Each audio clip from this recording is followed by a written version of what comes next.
திருச்சிற்றம்பலம். இத்தல நீரை கனியப்போடவள் ஒரு கப்பிய கரிமுகன் அடிவேன் கற்றிடும் அடியவர் புத்தியில் உறைவாவ கற்பகமன வினை கடிதேகும் தமும் மதியமும் வைத்திடும் மகன் மகன் மற்பொரு தீரள் போய மலையானை மத்தள வைரனை உத்தமி புதல்வனை மட்டவில் மலர் கொடு பணிவே முத்தமிழ் அடைவின் முற்படுகிறதன் முற்பட எழுதிய முன்னோனே முப்புறம் எரிசை ஆச்சுவன் ஒரு ரதம் அச்சதுபடி செய்த அதிதீரா துயரதோடு சுத்திரமணிபடும் அப்புணம் அதனிடைவமாகி அக்குற மகளுடன் அச்சிறு முருகனை அக்கணமணவருள் பெருமா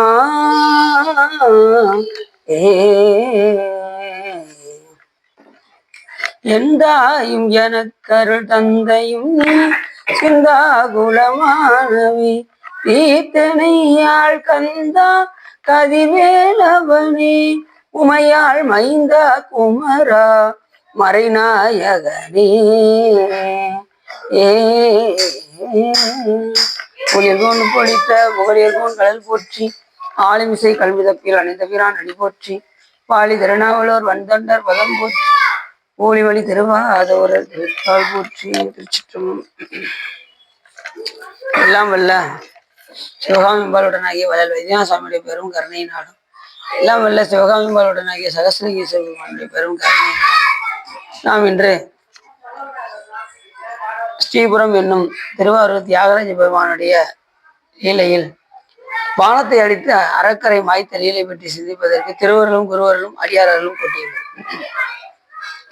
நான் எப்போதும் ஒரு பாடலை சிந்தித்து விட்டு சொல்லுவோம். அதன் அடிப்படையில் என்று 1000 தாமரை போலும் 1000 சேவடியானும் 1000 பொன்வரை போலும் 1000 தோளுடையானும் 1000 ஞாயிறு போலும் 1000 நீள்முடியானும் 1000 போல் பேர் உகந்தானும் ஆரூர வந்த அம்மானி என்று அருமையாக பாடுகின்றார் நமது அப்போஸ்தலர். இதில் என்ன சொல்ல வருகின்றார் என்று சொன்னால் 1000 தாமரை போலும் 1000 சேவடியானும், அதாவது எண்ணிக்கை அற்றதுக்கு 1000 என்று கூறுவார். இப்ப 1000 திருநாமம் பாடி நாம் தெல்லேரம் கொட்டவும் அப்படின்னு மாணிக்காச பெருமான் சொல்றாரு. அப்ப 1000னா 1000 திருநாமம் தானா? இல்ல, எண்ணில்லாத நாமம். எண்ணில்லாத நாமத்துக்கு நாம என்ன சொல்லுவோம்னா 1000 என்று அழைப்போம். இப்ப எண்ண முடியாத அளவுக்கு கூட்டமா ஆள் நிற்காங்கன்னு வச்சுக்கோங்க. நம்ம என்ன சொல்லுவோம்? ஒரு 1000 பேர் நிற்காங்க அப்படி சொல்லுவோம்ல. அது போல எண்ணிக்கை இல்லாத எண்ணவே முடியாததுக்கு நாம் என்ன சொல்லுவோம்னா 1000 என்று அழைப்போம். லட்சக்கணக்கான பேர் நிற்கிறாங்க, எண்ண முடியாத அளவுக்கு ஆள் இருக்காங்க, 1000 பேர் இருக்காங்கன்னு நம்ம சொல்லுவது போல சாமி எப்படின்னா எண்ணில்லாத திருநாமத்தையுடையவன், எண்ணில்லாத தாமரை போன்ற அவருடைய திருவடி எல்லா இடத்திலும் விளங்கி தோன்றுகின்ற காரணத்தினால 1000 சேவடியானும் அப்படின்னு. அது சேவடி சொல்லும்போது எப்படி சொன்னாரு? தாமரை போன்ற சேவடி அப்படின்னு. சிவபெருமானுடைய திருவடி எப்படி? தாமரை. இப்ப நம்ம சிவபூஜை எல்லாம் பார்த்தீங்கன்னா அந்த தாமரையை 8 இதழாக பிரித்து அதுல சென்றுல கொண்டு வந்து சிவலிங்கத்தை நிறுவி சிவபூஜை அகத்துல நம்ம பூஜை செய்யும் போதெல்லாம் அப்படிதான் செய்யணும். தாமரை இதய தாமரைன்னு ஒண்ணு இருக்கும். அது எப்படின்னா கவிழ்ந்த நெல்ல இருக்கும் இதய தாமரை. இப்ப இதயம் எப்படித்தானே இருக்கு, அது தாமரை மட்டும் இப்படி கவிழ்ந்த மாதிரியே இருக்கும் நம்ம இதயம். அதை நம்ம நிமித்தி 8 இதழாக பிரித்து அதுல கொண்டு வந்து நம்ம ஆன்மாவை சிவலிங்கமாக உருவகித்து கொண்டு வந்து அதுல இருதய கமலத்துல நிறுவி அங்க நம்ம சிவபூஜை பண்ணணும். எங்க? இருதய கமலத்துல. மனதால தியானம் பண்றதுக்கு அவ்வளவு சிறப்பு. மனதால உருவகம் செய்து மனதுக்குள்ள சிவபூஜை பண்ணுவது அவ்வளவு சிறப்பு.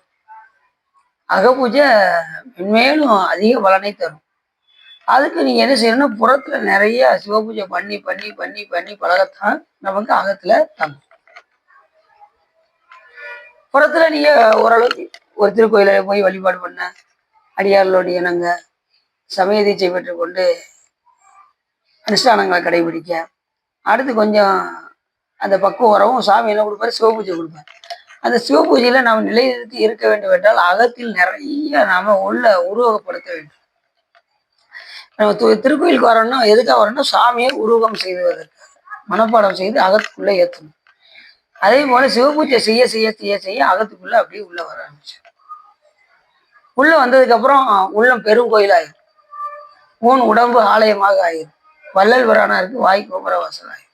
தெல்ல தெளிந்தாருக்கு ஜீவனே சிவலிங்கமாக ஆயிரும். கள்ள புலனைந்தும் காலா மணி விளக்கே என்று ஆயிரும். சாமி அந்த கருவறையில உள்ள பாத்தீங்களா, அந்த மணி விளக்கு அப்படி இருக்கும். பின்னாடி எல்லா திருக்கோயிலையும் பின்னாடி விளக்கு பார்த்தீங்கன்னா அதான் காலா மணி விளக்கு. அப்படி நம்மளுடைய அகத்துல உள்ள இருக்க இருக்க இருக்க உள்ள இழுக்க இழுக்க சாமி அப்படியே உருவப்படுத்த படுத்த படுத்த நம்ம வந்து பக்குவம் அடைந்து கொண்டே வருவோம். ரெண்டாவது, அப்படி பக்குவம் ஆயிடுச்சுன்னா இது என்ன ஆயிரும், ஒரு இடத்துல உட்காரணுங்கிற எண்ணம் வந்துடும். அது வரைக்கும் தேடி போய்கிட்டு இருக்க இந்த உயிரானது ஒரு இடத்துல நிலையாக அமர்ந்து சிவத்தை உள்ளுக்குள்ள தேட ஆரம்பிச்சு. வெளியில தேடிக்கிட்டு இருந்த இறைவனை உள்ளுக்குள்ள தேட ஆரம்பிச்சு. இதுக்கு பேர் மறித்து போடுதல்னு பேர். இப்ப மஞ்சள் பை இருக்குன்னு வச்சுக்கோங்க, மேல அழுக்கா இருந்துச்சுன்னா என்ன செய்வீங்க? இப்ப கடைக்கு போய் ஜாமான் வாங்க போறீங்க, மஞ்சள் பைய என்ன செய்வீங்க? அப்படி உள்ளுக்குள்ள இருந்து வெளியில எடுத்து போடுவீங்களா? மஞ்சள் பை போடுவீங்களா சார்? மேல அழுக்காஞ்சு என்ன செய்வீங்க? உள்ளுக்குள்ள இருந்து. அதே போல நம்ம உள்ள கசடு அழுக்கு இழுக்கு எல்லாம் இருக்கும், அதெல்லாம் எடுத்து வெளியில தள்ளிட்டு உள்ளுக்குள்ள சிவத்தை நாட ஆரம்பிச்சு. அது காலப்போக்கில் கொஞ்சம் கொஞ்சமா உள்ள பெரும் கோயில் ஆயிரும், ஊன் உடம்பு ஆலயம் ஆயிரும், வள்ளல் பிரானாருக்கு வாய் கோபுர வாசல் ஆயிரும். அப்படி ஒரு இடத்துல உட்காந்து, அது வரைக்கும் திருக்கோயில் அவசியம். ஒரு இடத்துல உட்கார்ற வரைக்கும் திருக்கோயில் அவசியம், போய் தான் நித்தலும் எம்பீரானுடைய கோயிலுக்கு புலர்வதன் முன் அழகிட்டு மெழுக்குமிட்டு பூமாலை புனைந்து ஏத்தி தலையார கும்பிட்டு கூத்துமாடி சங்கரா செய்ய போற்று என்றும் அலைபுணர் செஞ்சடை ஆதி என்றும் ஆரூரா என்றென்றே அலரா நில்லே என்று சொல்வதற்கினாங்க அது வரைக்கும் புறத்துல தேடி, அதுக்கப்புறம் உள்ள இருக்கிற இறைவனை தேடி கண்டு கொண்டேன் திருமாலோடு நான் முகனும் தேடி தேடோனா தேவனை என் உள்ளே தேடி கண்டு கொண்டேன். அது வரைக்கும் தேடிக்கிட்டே இருந்தேன். கடைசி தான் தெரியுது அவன் என் உள்ளுக்குள்ளதான் இருக்கான் அப்படிங்கிற அந்த விஷயம் உள்ள தேட ஆரம்பிச்சிட்டேன் அப்படின்னு. அதுல நம்ம உள்ளுக்குள்ள அகத்துல அகப்பூஜை செய்வது ரொம்ப சிறப்பு. அகத்துல வந்து மூலாதாரத்துல எப்படி இருக்குன்னா, அந்த கிழங்கு தண்டு அப்படி உள்ள இருக்குமா, மூலாதாரத்துல இருக்கும். அந்த கிழங்கு எழுப்பி அந்த தண்டுகள்லாம் வந்து அதுல அப்படியே அந்த தாமரை மொட்டுக்கள் வந்து இப்படி கவிழ்ந்த நிலையில இருக்கும். அதை நம்ம நிமிர்த்தி 8 இதழாக பிரித்து அதுல சென்றுல கொண்டு வந்து சிவபெருமானை நிறுவி நாம அதை ஆவாகனம் செய்து உள்ள சிவபூஜை பண்ணணும். புறத்துல நீங்க செய்யறதுக்கு நிறைய மந்திரங்கள் சொல்லணும். இப்போ ஒரு அபிஷேகம் பண்றீங்கன்னு வச்சுக்கோங்க, மாப்படி பண்ணீங்கன்னா ஓம் காம் தன் மகேசாய வித்மகே வாக்கு விசித்தாய தீபகி தன்னோ சிவ பிரசோதயாத் என்று சிவகாயத்ரி மந்திரத்தை சொல்லி சுவாமிக்கு அபிஷேகம் செய்யணும். இந்த பொடிகளுக்கு பூராமே பார்த்தீங்கன்னா சிவகாயத்ரி மந்திரம். பாலுக்கு வந்து ஓம் ஹிருதாய நம, தயிருக்கு வந்து ஓம் சிரசாய நம, நெய்க்கு வந்து ஓம் சிகாய நம, சந்தனத்துக்கு வந்து ஓம் கவசாய நம,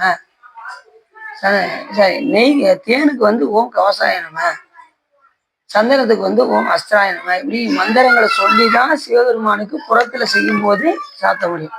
அகத்துல செய்யறதுக்கு நீங்க எந்த மந்திரமும் சொல்ல வேண்டாம். ஏன் அப்படின்னா அகம் சுத்தமா இருக்கும்.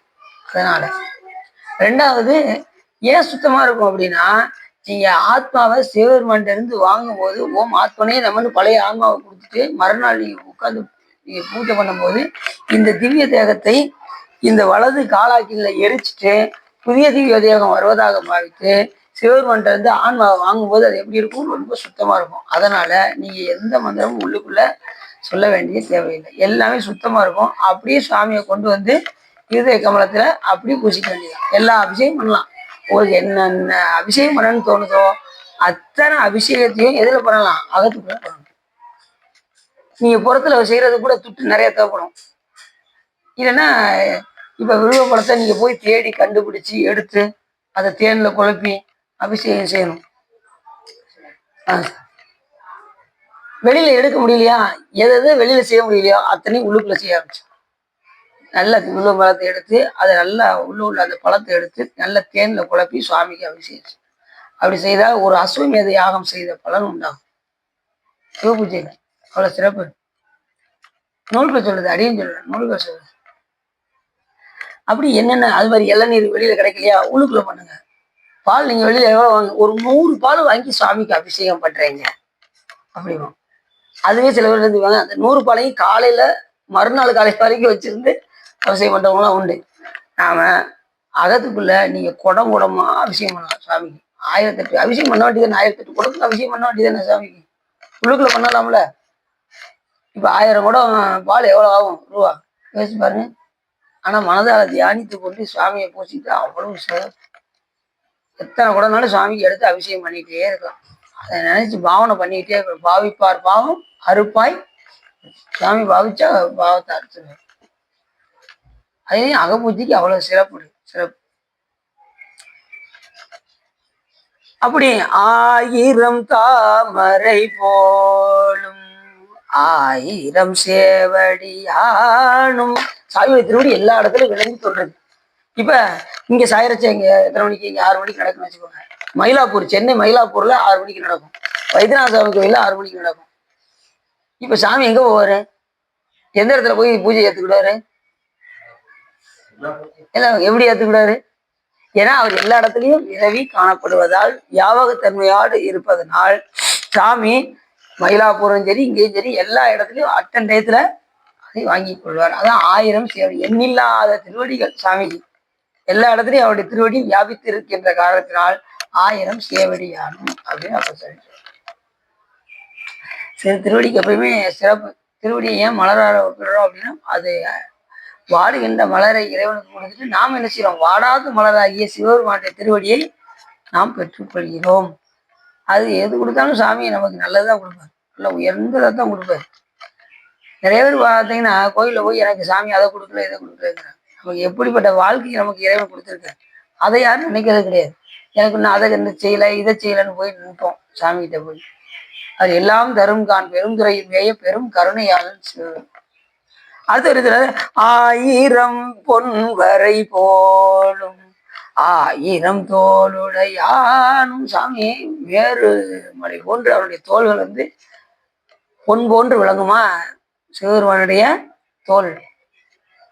சாமிக்கு எந்தோல் மக்கன் எம்மானே நன்றே செய்வாய் பிழை செய்வாய் நானோ இதற்கு நாயமே என்று கூட மாணிக்க சுப்பிரமணியன் சொல்றாரு. எந்தோல் இறைவனே பேரு சிவபெருமானுக்கு. அப்படி சாமி சொல்லும்போது அந்த தோல் சொல்லும் போது பொன் போன்ற தோளுடையவன் அப்படின்னு சொல்றாரு. ஏற்கனவே சுவாமி பொன்னார் மேனியனே புலித்தோலை அரை கசைத்து மின்னார் செஞ்சடை மேல் மிளிர் கொன்றை அணிந்தவனே பேனப்பட்டு மிளிர் கொன்றை அணிந்தவனே. அந்த பாட்டுல சொல்றாருல்ல, சாமி எப்படிப்பட்டவரு, பொன்னார் மேனியனே புலித்தோலை அரை கசைத்து மின்னார் செஞ்சடை மேல் மிளிர் கொன்றை அணிந்தவனே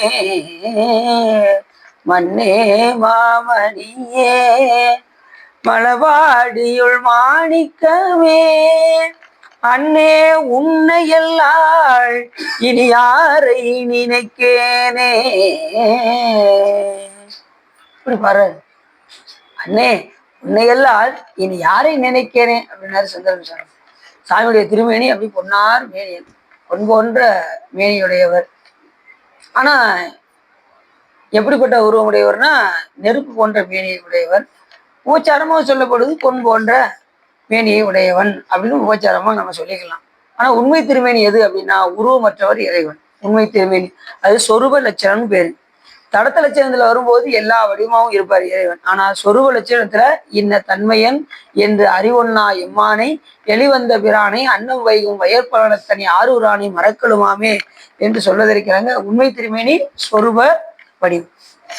சார் அடுத்தனாரு 1000 ஞாயிறு போலும் எண்ணில்லாத சூரிய பிரகாச ஒளியை உடையவர் சிவபெருமான். ஞாயிறு போலும்னா ஞாயிறா சூரிய எண்ணில்லாத பிரகாசத்தை உடையவர் சிவபெருமான் அப்படின்னு சொன்னார்.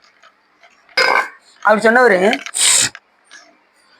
1000 நீள் முடியானும். நாம் என்ன சொல்லுவோம், சாமிக்கு 8 சடை தான் அப்படின்னு என் ஜடை இறைவன் அப்படின்னே சொல்லுவோம். ஆனா சாமிக்கு முடி எப்படி இருக்கான், நீண்ட முடியா இருக்கான். அது எண்ணில்லாத முடி இருக்கான்.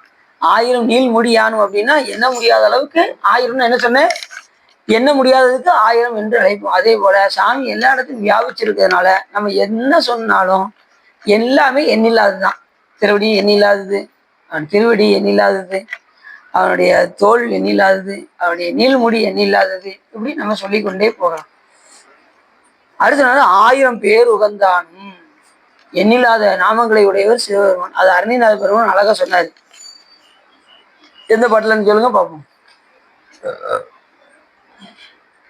நாதவிந்துகளாதி நமோ நம, வேத மந்திர ஸ்வரூபா நமோ நம, ஞான பண்டித சுவாமி நமோ நம, வெகு கோடி வெகு கோடி நாம சம்பு குமாரா நமோ நம. சிவபெருமானுக்கு எண்ணில்லாத நாமங்களை உடையவர் சிவபெருமான். வெகு கோடி நாமங்களுக்கு சொந்தக்காரராக விளங்கக்கூடிய சிவபெருமானுடைய மைந்தனே என்று அருணிநாத பெருமான் அந்த பாடலில் கூறுவதற்கு இணங்க இந்த பாட்டில் என்ன சொல்றாரு? 1000 பேர் உகந்தானும் எண்ணில்லாத திருநாமத்தை உடையவர் சிவபெருமான் அப்படின்னு இந்த இடத்துல சொல்றாரு. எண்ணிலா நீங்க வைத்தியநாதர்னா வைத்தியநாதர் வருவாரு. சரி, நாராயணனா யார் பேரு? நாராயணனா யார் பேருச்சா? பெருமாள் தாங்க அப்படின்னு சிவபெருமான் பேரு தான் அவருக்கு வச்சிருக்கு. நாராயணனா சிவபெருமான் பேரு. ராமன் அப்படின்னா யார் பேரு? சிவபெருமான் பேரு தான் அவருக்கு அந்த பிறவில ராமன் வச்சிருக்கு. நீ அஷ்டோத்திரத்தை எடுத்து பாருங்க, ஓம் ராமாய நமன் வரும். எல்லாமே சிவபெருமானுடைய நாமம் தான். எல்லா நாமமும் இறைவனுடைய நாமம். அதைத்தான் மற்ற எல்லா தெய்வங்களுக்கும் வைத்திருக்கின்றது என்பதை நம்ம மறந்துடும். அதனாலதான் சொன்னாரு 1000 பேர் உகந்தானும் அரூர் அமர்ந்த அப்படிப்பட்ட திருநாமத்தை எண்ணில்லாத திருநாமத்தை உடையவன் எங்கள் ஆரூர் பெருமான். அவன் அமர்ந்திருக்கக்கூடிய இடம் திரு ஆரூர். அங்கே இருந்து அருள் செய்யக்கூடிய பெருமானாக எங்கள் பெருமான் விளங்குகின்றார் என்று அப்பசாமி இந்த பாட்டுல அருமையா பாடுறாரு. எப்படி பண்ணாரு? 1000 தாமரை போலும், எல்லாமே 1000 எதவே எண்ண முடியாத அளவுக்கு அவருடைய திருவடி, அவருடைய தோள்கள், அவருடைய நீள்முடி, அவருடைய நாமங்கள், இப்படி அவருடைய எல்லாமே எண்ணில்லாதது என்பதற்காக இப்படி சொல்லி பாடினார் நமது திருநாவுக்கரசர்.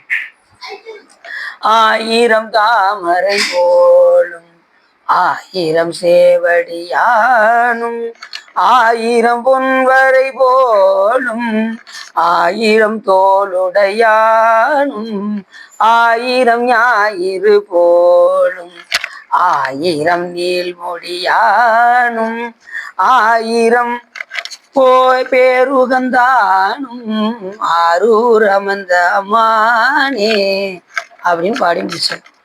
சரி, இப்ப நம்ம கதைக்குள்ள போயிடும். என்ன சொல்ல வரும் பாப்போம். பானத்தை அடித்து அறக்கரை மாய்த்த லீலை பற்றி சொல்ல போறாரு. ஆதிசோழ சக்கரவர்த்தி, ஏற்கனவே நம்ம ஆதிசோழ மன்னன் அந்த பதவியை ஏற்று அவரை நன்றாக அரசு ஆட்சி புரிந்து வந்திருக்கின்றார் என்று சென்ற முறை பார்த்தோம். அதுக்கப்புறம் என்ன ஆச்சு அப்படின்னா, ஆதிசோழ சக்கரவர்த்திக்கு பிறகு அவனுடைய புத்திரனாக வழங்கக்கூடிய சூமதி சோழ மன்னன் அரசாட்சி செய்து வருகையில் அவருடைய பையன் பேர் என்ன பேரு? சூமதி. அவனும் நல்லா அரசாட்சி புரிஞ்சான். அப்பா மாதிரியே எப்பயுமே அப்பா நல்லவராக இருந்தா பிள்ளையும் எப்படி இருப்பாங்க? நல்லவராக இருப்பாங்க. அப்பா என்ன குணம் உடையவராக இருப்பாங்களோ அதே மாதிரி பிள்ளையும் நற்குணம் உடையவராக இருப்பாங்க. இப்ப சிவபெருமானுடைய மைந்தன் யாரை சொல்றோம்? அப்பா மாதிரி பிள்ளைக்கு எப்படி பேரு சொல்லுங்க பாப்போம். அதே மாதிரி இங்க சொல்றாரு, அவனை கண்டு சந்தோஷமுடையாத ஜனங்களே கிடையாது. அப்பேற்பட்ட புகழையுடையவர் இந்த சூமதி மன்னன் என்றவர். ஆதிசோழ சக்கரவர்த்திக்கு உடைய பையனாக திகழ்ந்தவன். மன்மதனை போல் அவன் அழகில் சிறந்தவன், நிகரற்ற பராக்கிரமம் உடையவன், திக்குபாலருக்கு ஒப்பானவன், எல்லா ஜனங்களையும் சந்தோஷப்படுத்தக்கூடிய பல நற்குணங்களை வாய்ந்தவன், புத்தியில் பிரகஸ்பதிக்கு நேரானவன், குபேரன் போல் சிறந்த செல்வம் உடையவன், கோபத்தை வென்றவன். அப்படின்னா என்ன அர்த்தம்? கோபமே அவனுக்கு வராதுன்னு அர்த்தம். அந்த அளவுக்கு சிறந்த ஆட்சி புரியக்கூடியவர் இந்த சூமதி என்கின்ற மன்னன். இவங்க எல்லா நற்குணமும் அவன்கிட்ட ஒரு சேர இருக்கு. அப்பா எப்படியோ அதே போல பிள்ளையாகி சூமதி மன்னனுக்கும் நாம இப்படி நற்குணமா சொல்லிட்டு இருக்கோம். ஆனா பட்டினத்தை என்ன சொன்னாரு? சாமி பொல்லாதவன் அப்படின்னாரு. தன்னை ரொம்ப தாழ்த்துன. இப்ப நாம அப்படி சொல்லுவோமா? பொல்லாதவன் அப்படி சொல்லுவோமா? நான் உண்மையே பேசாதவன் அப்படின்னு ஒருத்தர் போய் சொல்லணும்னு வச்சுக்கோங்க, இவன் எது சொன்னாலும் போய் தான் சொல்லுவான் போயிட்ட அப்படின்ட்டு நம்ம யாருமே நம்ம கூட பேசவே மாட்டாங்க. அந்த அளவுக்கு. ஆனா துணிஞ்சு சொல்றாரு பட்டினத்தார், பொல்லாதவன் நெறி நில்லாதவன் ஐம்புலன்கள் தமை வெல்லாதவன்.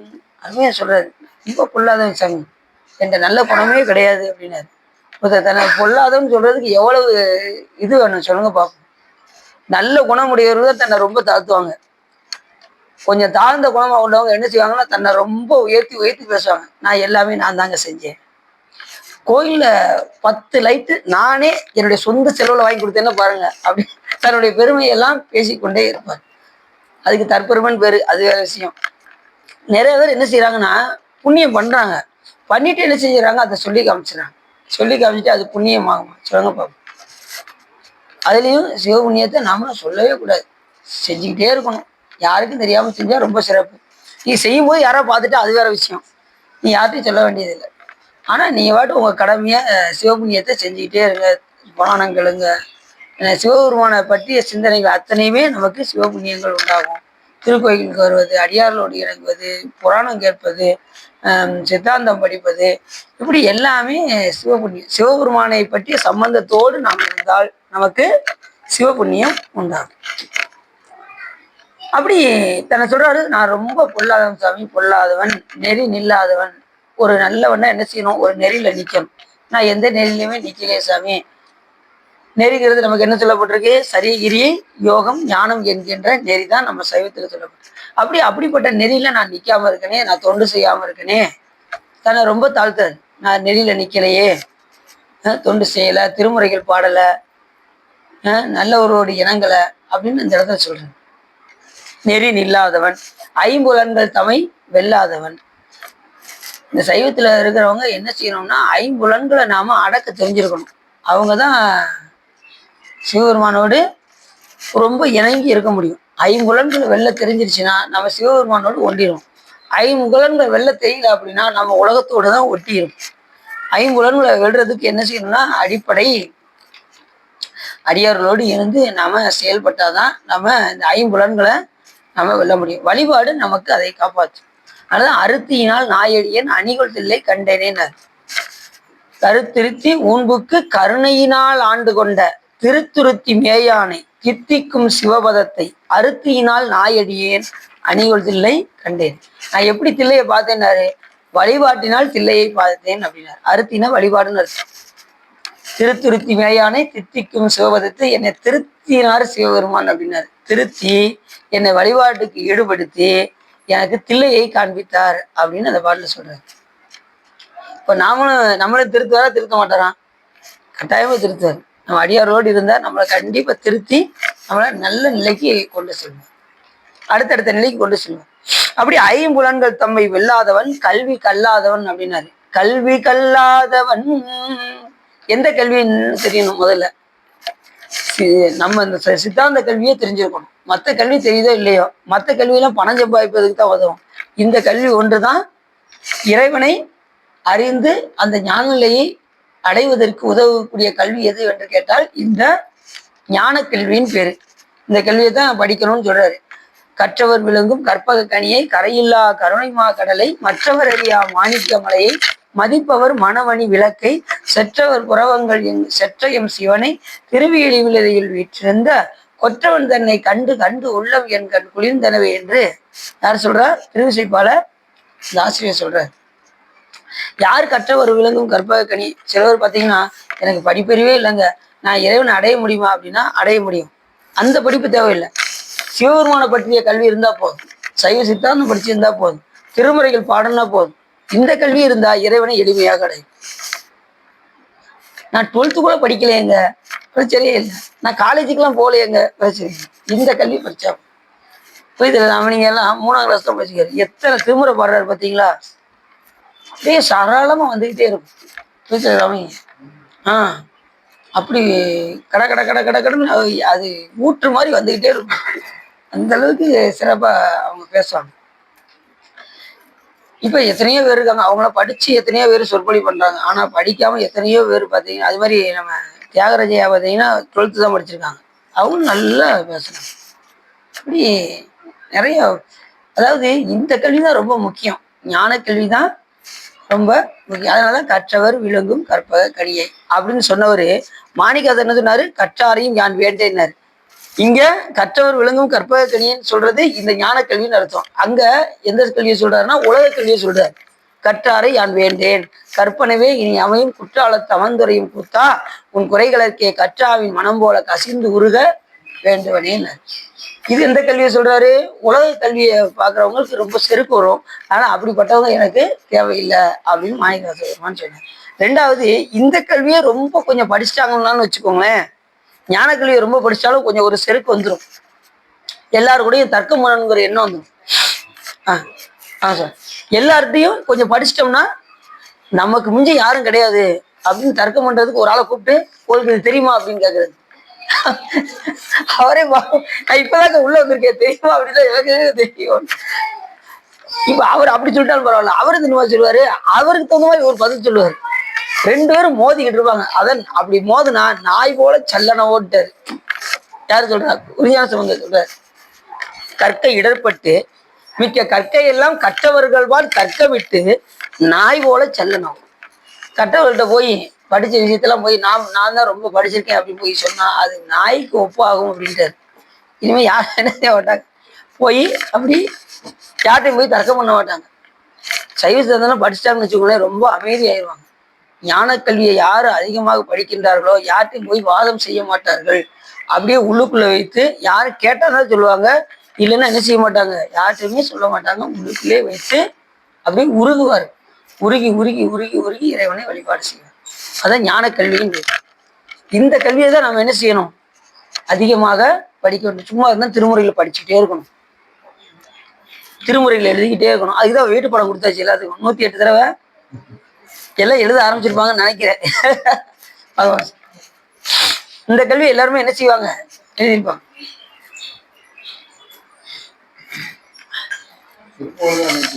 திருப்பூர் அடுத்து தில்லைவாழ் அந்த பாட்டை 108 தடவை. அப்படி இந்த கல்வி நமக்கு எதற்கு உதவும் என்று கேட்டால், ஞானங்களை அடைவதற்கு இந்த கல்வி அவசியம். அதனால ஞான கல்வியை நாம் கற்று தேர்ந்து, அதனாலதான் கற்று கற்றல் கேட்டல் உடையார் பெரியார் அப்படின்னு ஞானசம்பந்த பெருமானும் சொல்றார். எந்த கற்றலா? இந்த ஞான கல்வியை கற்றவர்கள். சரி, கற்றதோடு விட்டுறக்கூடாது, கேட்கணும். கேட்டதோடு விட்டுறக்கூடாது, சிந்திக்கணும். சிந்தித்ததோடு விட்டுறக்கூடாது, தெளியணும். தெளிதலோடு விட்டுறக்கூடாது, நிட்டை கூடணும். இது எல்லாமே படிநிலையாக வரும். கற்றல் கேட்டல் உடையார் பெரியார் அப்படின்னா அந்த இடத்துல கற்றல் கேட்டல் சிந்தித்தல் தெளிதல் நிட்டை கூடுதலை நாம எடுத்துக்கணும். ஏன்னா அவங்க ஞானிகள் எல்லாம் அந்த பாடல் அமைப்பதற்காக அப்படி சொல்லியிருப்பாங்க. நம்ம எக்ஸ்ட்ரா அதை நம்ம சேர்த்துக்கொள்ள வேண்டும். அப்படி இந்த இடத்துல கல்வி கல்லாதவன் அப்படின்னாரு. அடுத்து மெய் அடியவர்கள் பால் செல்லாதவன். மெய் அடியார்கள் கூட சிலன்மா, மற்ற ஆளு கூடலாம் சேரக்கூடாது அப்படின்னாரு. மெய் அடியவர்கள் பால் செல்லாதவன்னா மற்றவங்க கூட சேர்க்கையே வச்சுக்கிட கூடாதுன்னு அர்த்தம். அதுவும் சிவபெருமான யாரும் நல்லா போய் தினசரி கோயிலை வழிபாடு செய்யறாங்களோ அவங்களோட சேர்ந்து விடணும். சிவபூஜை பண்றவங்க கூட சேர்ந்து விடணும். நான் எவ்வளவு பெரிய ஆளு, சிவபெருமானை கும்பிட்டுக்கிட்டு இருக்கேன், வேணா அவன் பேசட்டும் அப்படின்னு இருக்கக்கூடாதான். அவர்கள் பேசுவார்கள் என்று நல்ல அடியார் இருந்தாலும் போய் சேர்ந்துக்கணும். இப்ப நல்லா படிக்கிறவங்க நல்லா நிறைய ஸ்கோர் மார்க் வாங்குறாங்கன்னு வச்சுக்கோங்களேன், அவங்க யாரோட தெரியுமா பழகுவாங்க, நல்லா படிக்கிறவங்களோடு பழகுவாங்க. அப்படின்னாதான் அவங்க 400க்கு மேல மார்க் எடுக்க முடியும். நல்லா படிக்காதவங்க கூட சேர்ந்து அவங்க இருக்கிற மார்க்கும் அவனுக்கு அடுத்த விதத்துல ஒரு அப்படி நடந்தது. அடியன் 12 படிக்கும்போது பார்த்தீங்கன்னா ஒரு நடிகர் குவாலிஃபிகேஷன், ஏன்னா நாங்கள் படிக்கும்போது ஒரு பொண்ணு நல்லா படிப்பாங்க, ஒரு பொண்ணு நல்லா படிப்பாங்க, ஃபர்ஸ்ட் மார்க் எடுத்துக்கிட்டு இருந்தாங்க. திடீர்னு கீழான இருக்கவங்க கூட சேர்ந்து என்னாச்சு அப்படின்னா அவங்களோட சேர்ந்து சுத்த, கிளாஸை கட்டடிக்க, சினிமாவுக்கு போக, இப்படி இருந்ததுனால அவங்க ஒரு படத்துல ஃபெயில் ஆயிட்டாங்க. நல்லா படிக்கிற பொண்ணு, நல்லா தெரிஞ்சவங்க, செகண்ட் ரேங்க் எடுக்கிற பொண்ணு சேராத கூட சேர்க்கை ஆனதுனால என்னாச்சு, அப்படி கீழே போயிடுச்சு. ஒரு பாடம் கடைசி பார்த்தீங்கன்னா முழு பரீட்சையிலே ஒரு பாடம் போயிடல, மறுபடியும் இருக்கு. அதுக்கப்புறம் எழுதுனாங்களா என்னன்னு தெரியல. கடைசி நேரத்துல இந்த மாதிரி ஆயிடுச்சு. மற்ற நேரத்துலலாம் 2வது ரேங்க் எடுத்துட்டு கடைசி முழு பரீட்சையில பார்த்து சேராதவங்க கூட சேர்ந்து ஒரு பாடத்துல ஃபெயில் ஆயிடுச்சு. அவங்க மேக்ஸ் குரூப்பு, நாங்கள் சயின்ஸ் குரூப். சில இதில் நாங்கள் எல்லாம் ஒன்று கூட சேர்ந்து படிப்போம். இந்த சுவாலஜி போன்ற முக்கியமான இதில் மட்டும் சேர்ந்து படிப்போம். அது மாதிரி தமிழுக்கு எல்லாம் ஒன்று சேர்ந்துருவோம், இங்கிலீஷுக்கு எல்லாம் வந்து சேர்ந்துரும். அப்படி இருக்கும்போது அது கடைசி நேரத்தில் அந்த மாதிரி சேர்ந்ததுனால அப்படி ஆயிடுச்சு. அதனால இந்த சேர்க்கையில தான் இருக்கு. அதனால தான் அடியவரோடு கூட்டு கண்டாய் அப்படின்னு எல்லா ஞானிகளும் சொல்றாங்க. அடியவர்கள் கூட்டிய அதிசயம் கண்டாமேன்னு மாணிக்கவாசகர் பெருமானும் சொல்றாரு. அதனால மெய் அடியவர்கள் நாம் என்ன செய்யணும், சேர்ந்து கொண்டு அவர்களோடே நாம பழக வேண்டும். இப்ப நம்ம இந்த சிவம் பார்த்தீங்கன்னா, இப்ப நம்ம அடியார் கூட்டத்துல நல்லா சேர்ந்துட்டாங்க. ஒரு நாள் திருப்புகழ் உட்காந்து கேட்டாங்க. அதுல இருந்து உங்களுக்கு சொற்பொழி ரொம்ப பிடிச்சிருச்சு. சாமி திருவள்ளால சரி. அப்படி நாம என்ன செய்யணும், அடியவர்கள் மெய் அடியவர்கள் வாழ் செல்லாதவன். அவர் தன்னை ரொம்ப தாழ்த்தாரு, பட்டினத்தாரு. நான் இப்படிலாம் சாமி, நான் ரொம்ப பொல்லாதவன் நெறி நில்லாதவன், ஐம்புலன்கள் தம்மை வெல்லாதவன், கல்வி கல்லாதவன், மெய் அடியவர்கள் வாழ் செல்லாதவன். எவ்வளவு சொல்றாரு பாருங்க. அடுத்து சொன்னாரு, நின் திருவடிக்கு அன்பு இல்லாதவன். இப்படி யாராவது சொல்ல முடியுமா? நான் சிவருமோட எவ்வளவு அன்பு வச்சிருக்கேன் தெரியுமா? சில பேர் சொல்லுவாங்க, நான் எவ்வளவு அன்பு வச்சிருக்கேன் தெரியுமா, தினசரி திருக்கோயிலுக்கு போறேன்னா பாருங்க, 3 கால பூஜை பார்க்குறேன் அப்படின்னு யாரும் சொல்ல மாட்டாங்க. நல்ல அன்புடையவர்கள், சிவபெருமான் மேல் மிகுந்த பற்று உடையவர்கள். நான் இத்தனை தடவை கோயிலுக்கு போறேன், இப்படி வழிபாடு செய்யறேன் அப்படின்னு யார்ட்டும் என்ன செய்ய மாட்டாங்க, சொல்ல மாட்டாங்க. மெய் அடியவர்கள் வாழ் செல்லாதவன், நின் திருவடிக்கு அன்பு இல்லாதவன், மண்ணில் ஏன் பிறந்தேன் கட்சி ஏகம்பனே அப்படின்னாரு பட்டினத்தார். அதனால தன்னை ரொம்ப தாழ்த்துறதுக்கும் ஒரு இது என்ன வேணும், ஒரு உரிமை வேணும். அதை தன்னை ரொம்ப தாழ்த்தி இந்த இடத்துல சொல்றாரு. பொல்லாதவன் நெறி நில்லாதவன், ஐம்புலன்கள் தம்மை வெல்லாதவன், நின் மெய் அடியவர்கள் பால் செல்லாதவன், கல்வி கல்லாதவன், என் திருவடிக்கு அன்பு இல்லாதவன், மண்ணில் ஏன் பிறந்தேன் அப்படின்னு அருமையா சொல்றாரு. யாரு? அதே மாதிரி இந்த மன்னர் என்ன பண்ணாராம், சுமதி மன்னன் எல்லா நற்குணங்களையும் உடையவர். எப்படி? தன் தந்தை போலயே எல்லா நற்குணங்களையும் உடையவர். ராஜராஜ சோழன் என்ன கட்டினாரு? ராஜராஜ சோழன் என்ன கட்டினாரு? தஞ்சை பிரதேசம். அப்பா கட்டினாரு, மகன் எப்படி இருப்பாரு? அதே மாதிரி கங்கை கொண்ட சோழபுரம் கட்டினாரா? அதான் அப்பா எப்படியோ அதே போல பிள்ளை அமையும். அதே போல அந்த ஆதிசோழ மன்னர் சக்கரவர்த்திக்கு நிகரான மன்னர் யாரு? இந்த சுமதி என்கின்ற மன்னன் எல்லா விதமான நற்குணங்களையும் உடையவராக திகழ்ந்தார். பரவாயில்ல, எல்லாம் கதைக்கு கரெக்டா வந்துட்டாங்க.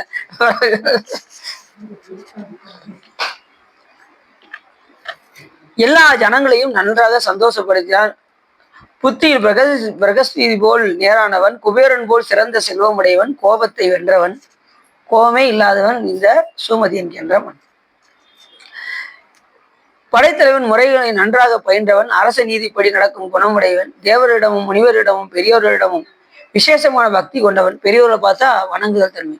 இது சிவபெருமான் சொன்ன 16 அறங்கள்ல ஒன்று மூத்தோரை வணங்குதல். நம்ம அடியாரா இருந்தோம்னா நாம விபூதி ருத்ராட்சம் தைச்சிருக்கோம், நாம போய் மூத்தவங்களை வணங்க வேண்டிய அவசியம் இல்லை அப்படின்னு நினைக்கக்கூடாது. யாரா இருந்தாலும் தன்னை விட மூத்தவர்களாக இருந்தால் அவர்களை கண்டிப்பாக என்ன செய்யணும், மூத்தோரை வணங்கணும். சிவபெருமான் சொன்ன அறங்கள்ல ஒன்று. அதே மாதிரி உலகத்தோடு ஒட்ட ஒழுகல், சிவபெருமான் சொன்ன ஒழுக்கங்கள்ல 16 ஒழுக்கங்கள்ல இதெல்லாம் ஒன்று. மூத்தோரை வணங்குதல். அதே மாதிரி முதல் சொல்லும் போது உலகத்தோடு ஒட்ட ஒழுகுதல் தான் சிவபெருமான் சொன்ன முதல் அறம். உலகத்தோடு இருந்துக்கிட்டு தான் சிவபெருமான வழிபாடு செய்யணும். தாய் தந்தையரோட இருந்துக்கிட்டு தான் சிவபெருமான வழிபாடு செய்யணும். மாமன், மச்சான், சித்தப்பா, சித்தி, இப்படி எல்லாரோடையும் பழகிக்கிட்டு தான் யாரை வணங்கணும், சிவபெருமான வணங்கணும், வழிபாடு செய்யணும். எல்லா சொந்த பந்தங்களும் நம்ம கூட தான் இருப்பாங்க. அப்படி அவங்க கூட இருந்துக்கிட்டே நாம சிவத்தை உள்ளுக்குள்ள வச்சு உருகிக்கிட்டே இருப்போம். சிவபெருமான எந்நிலை நின்றாலும் எக்கோலம் கொண்டாலும் மன்னேசி சங்கரன்றால் மறவாம. அப்படிதான் நம்மளுடைய வழிபாடு இருக்கு. தியாகராஜருடைய பாத கமலங்களை நாள்தோறும் பூசிப்போம். இதுதான் ரொம்ப முக்கியமானது. இத்தனை நற்குணம் இருக்கிறது பெருசு கிடையாது. அன்றாடம் தியாகராஜ பெருமானுடைய பாத கமலங்களை நெஞ்சில் வச்சு பூசிக்கக்கூடிய மன்னன் இந்த சுமதி என்கின்ற மன்னன்.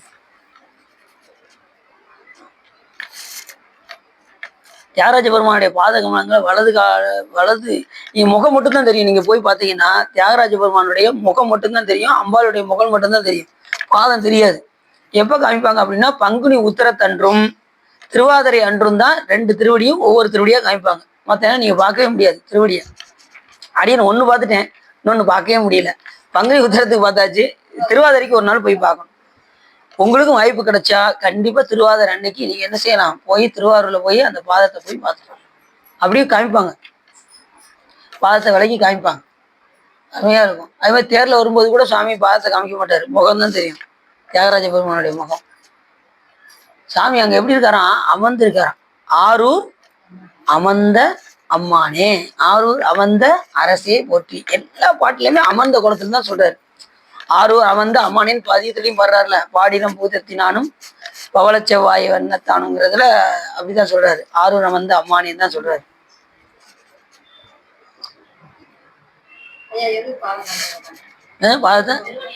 அது திருவடி ரகசியம். அது வந்து திருவாரூர்ல திருவடி ரகசியம். எப்படி சிதம்பர ரகசியமோ அதே போல சுவாமியுடைய திருவடி ரகசியம் அங்க திருவாரூர்ல. அது இந்த இன்னொரு பார்க்க போறோம். 326 திருவிழாவில் என்னன்னு தெரிஞ்சிடும். இந்த பாதத்துக்கு என்ன சிறப்புன்னு தெரிஞ்சிடும். ஏன்னா திருவாரூர்ல நிறைய விஷயங்கள் இருக்கு. அவர் முதல் சொல்லும் போது அடுத்து அந்த திருமுறைகள் நம்ம பார்க்கும்போது சொல்லலாம், எப்ப தோன்றியதுன்னே தெரியாதான். அப்பேற்பட்ட பழமையான ஊரு திருவாரூர்.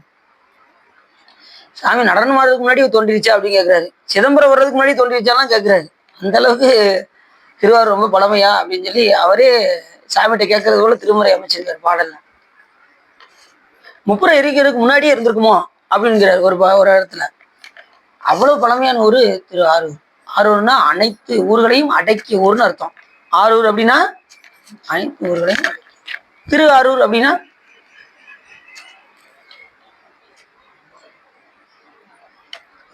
நான் முத இதுல சொன்னேன். நீங்க நடத்தி 2 மாசம் ஆச்சு. முதல்ல சொன்னீங்க திரு என்றால் லட்சுமியை குறிக்கும். லட்சுமி வந்து தவம் செய்து பூசிக்கக்கூடிய இடம் இந்த திரு ஆரூர். அதனால குளம் வந்து பாத்தீங்கன்னா கமலாலய குளம்னே இருக்கும். கமலத்தில் விளங்கக்கூடிய லட்சுமி வந்து பூசித்த தலம்.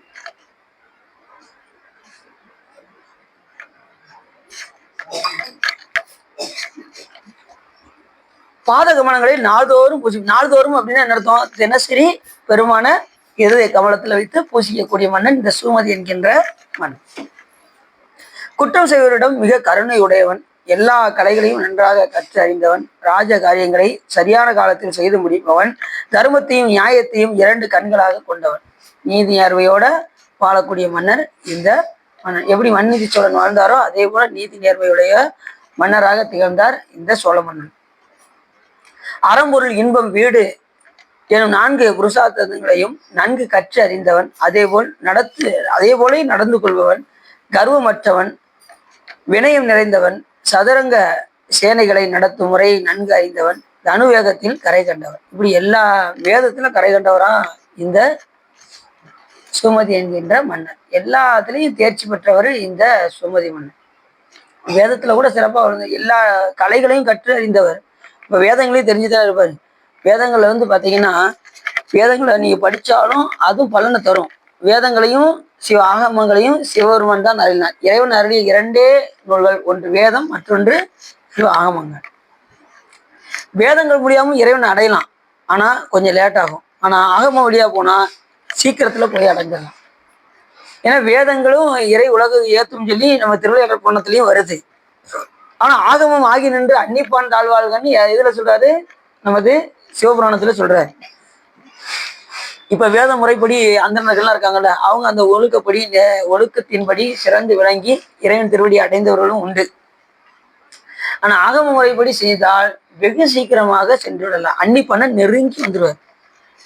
ஆகமத்தில் என்ன சொல்லப்பட்டிருக்கும் அப்படின்னா, வேதங்களுக்கும் ஆகமங்களுக்கும் உள்ள சிறப்பு என்னன்னா, வேதங்கள் வந்து சூரியன் பெரியவர், சந்திரன் பெரியவர், இந்திரன் பெரியவர், பிரம்மா பெரியவர், விஷ்ணு பெரியவர், எல்லாத்துக்கும் மேல ஒருத்தர் இருக்காருப்பா சிவபெருமான். அவர் தான் எல்லாத்த விட பெரியவர். இப்ப நாம என்ன சொல்லுவோம்? ஏரியா கவுன்சிலர் பெரியவருங்க அப்படிங்கும். அதே கொஞ்சம் மேல போயிட்டோம்னா எம்எல்ஏ அதை விட பெரியவருங்க அப்படிங்கிறோம். அதுக்கப்புறம் கொஞ்சம் பெரிய போயிட்டோம்னா எம்எல்ஏக்கு மேல என்னது எம்பி பெரியவருங்க அப்படிங்கும். எல்லாத்துக்கும் மேல எந்த தமிழ்நாட்டை ஆளக்கூடிய யாரு? Chief minister. அப்ப சீஃப் மினிஸ்டர் எல்லாத்துக்கும் எல்லாத்த விட மேலானவர் யாரு? Chief minister. அதே போல எல்லா தெய்வங்களுக்கும் மேலான தெய்வம் யாரு? சிவபெருமான் அப்படின்னு சொல்லும். எது வேதங்கள் சொல்லும். ஆனா ஆகமங்கள் என்ன சொல்லணும்னா இறைவனை அடையக்கூடிய நெறிமுறைகளை சொல்லும். சிவபெருமான் தான் முழுமுதல் பொருள். அவரை அடையக்கூடிய நெறிகள் என்னென்ன அப்படின்னு சொல்லக்கூடியது இந்த ஆகமம். அதான் ஆகமம் ஆகி நின்று அன்னிப்பான். அதனாலதான் வேதங்களை மட்டும் சிவபெருமான் 4 முகத்தை கொண்டு அருளினார். தத்புருஷம், அகோரம், வாமதேவம், சத்யோஜாதம் என்கின்ற 4 முகத்தை கொண்டு வேதங்களை அருளினார். உச்சி முகத்தை கொண்டுதான் எதை அருளினார்? ஆகமத்தை. உச்சி முகம் வந்து மேல் நோக்கி இருக்கும். இப்ப நம்ம சித்தாந்தம் படிச்சோம்னா எந்த நிலைக்கு போவோம்? மேல் நோக்கி செல்வோம். ஆகமத்தின் வழி கடைபிடித்தால் மேல் நோக்கி செல்வோம் என்ற அடிப்படையில் அந்த உச்சி முகத்தை கொண்டுதான் சிவபெருமான் ஆகமத்தை அருளினார். மற்ற 4 முகத்தை கொண்டு வேதங்களை அருளினார். இவ்வளவு நற்குணங்கள் நிரம்பிய சுமதி சோழ சக்கரவர்த்தி வெண்குடை நிலையில் அரசாட்சி புரிந்து வருகையில் திருவாரூர் கண் விளங்கும் கம்ச தீர்த்தத்தின் கரையில் மரிசி என்னும் மகரிஷி ஒரு சமயம் பல முனிவர்களை உதவியாக கொண்டு பெரியதொரு யாகம் செய்ய ஆரம்பித்தார். மரிசி என்கின்ற முனிவர் கேள்விப்பட்டிருக்கீங்களா? மரிசி முனிவர் வந்து பாத்தீங்கன்னா பிரம்மாவுடைய மனதினால் தோன்றக்கூடிய ஒரு மகரிஷி, மனத்திலிருந்து வந்தவர். இவர் வந்து என்ன பண்ணாரு, ஒரு யாகம் செய்ய வேண்டும் என்று எங்க போனாரு? கைலாசத்துக்கு போனாரு. கைலாசத்துக்கு முன்னாடி ஒரு நதி, மானசரோவர் நதி இருக்கு பாத்தீங்களா? அந்த நதியில போய் இவர் என்ன பண்ணாரு, போய் அதில் நீராடி தியானம் செய்ய வேண்டும், கைலாயநாதனை காண வேண்டும் என்று இந்த மரிஷி முனிவர் அங்கே போய் தவம் செய்தார். நல்லா கவனமா கேட்டீங்களா? எங்க போய் தவம் செஞ்சு நினைச்சாரு? அந்த மானசரோவர். இப்ப நீங்க கைலாசத்துக்கு போனீங்கன்னா முன்னாடி ஒரு 2 மணி நேரத்துக்கு முன்னாடி கிட்டத்தட்ட ஒரு 80 கிலோமீட்டருக்கு முன்னாடி மானசரோவர் இருக்கின்ற ஒரு ஏரி இருக்கும். அங்க போய் தவம் செய்யணும்னு நினைச்சாரு. அங்க போனாரு. போனா எல்லாம் பனிக்கட்டியா உறைஞ்சு தண்ணி இல்லை, வெறும் பனிக்கட்டி தான் இருக்கு. இப்ப அதுல குளிக்க போக முடியாது, குளிக்க முடியாதுல்ல, குளிக்காம தியானம் பண்ண முடியாது, தவம் செய்ய முடியாது. உடனே தன்னுடைய மனதிலிருந்து வந்ததுனால தன்னுடைய தந்தையாக விளங்கக்கூடிய பிரம்மாவை நினைத்தார். உடனே பிரம்மா வந்து அந்த பனிக்கட்டியெல்லாம் உருக வச்சாராம். உருக வச்சு அப்படியே எப்பயும் போல உள்ள தண்ணியாக மாற்றி, அதுக்கப்புறம் இந்த மரிஷி முனிவர் அதுல போய் மூழ்கி தவத்தை தொடங்கினார் அப்படின்னு வருது. அந்த மானசரோவர் வந்து ரொம்ப முக்கியமான, அது பக்கத்திலே பார்த்தீங்கன்னா ராட்சத ஏரின்னு ஒன்று இருக்கும். ராவணனால் தோற்றுவிக்கப்பட்ட ராட்சதி ப்ளூ கலராக இருக்கும். இதுக்கும் அதுக்கும் கொஞ்சம் கூட டிஃப்ரென்ஸே இல்லை, அதாவது ரொம்ப மாற்றங்கள் நிறைய இருக்கும். இது ப்ளூ கலராக இருக்கும், இது எப்பயும் கொஞ்சம் லேச பச்சையாக இருக்கும். இந்த மானசரோவர் ஏரி முங்கி நீங்க எந்திரிச்சிட்டீங்கன்னு வச்சுக்கோங்களேன், உங்க கையெல்லாம் அப்படி வரைச்சி நின்றும். ஒரு 5 நிமிஷத்துக்கு வேலையே செய்யாது. அப்படின்னு பயந்துக்கிட்டே தான் போனேன். அங்க முழுகும் போது எல்லாரும் டக்கு டக்குன்னு முங்கிட்டு வந்து வேகமா வந்து தொடச்சாங்க. ஏற்கனவே விஷயம்லாம் கேட்டுட்டு தான் போனேன்.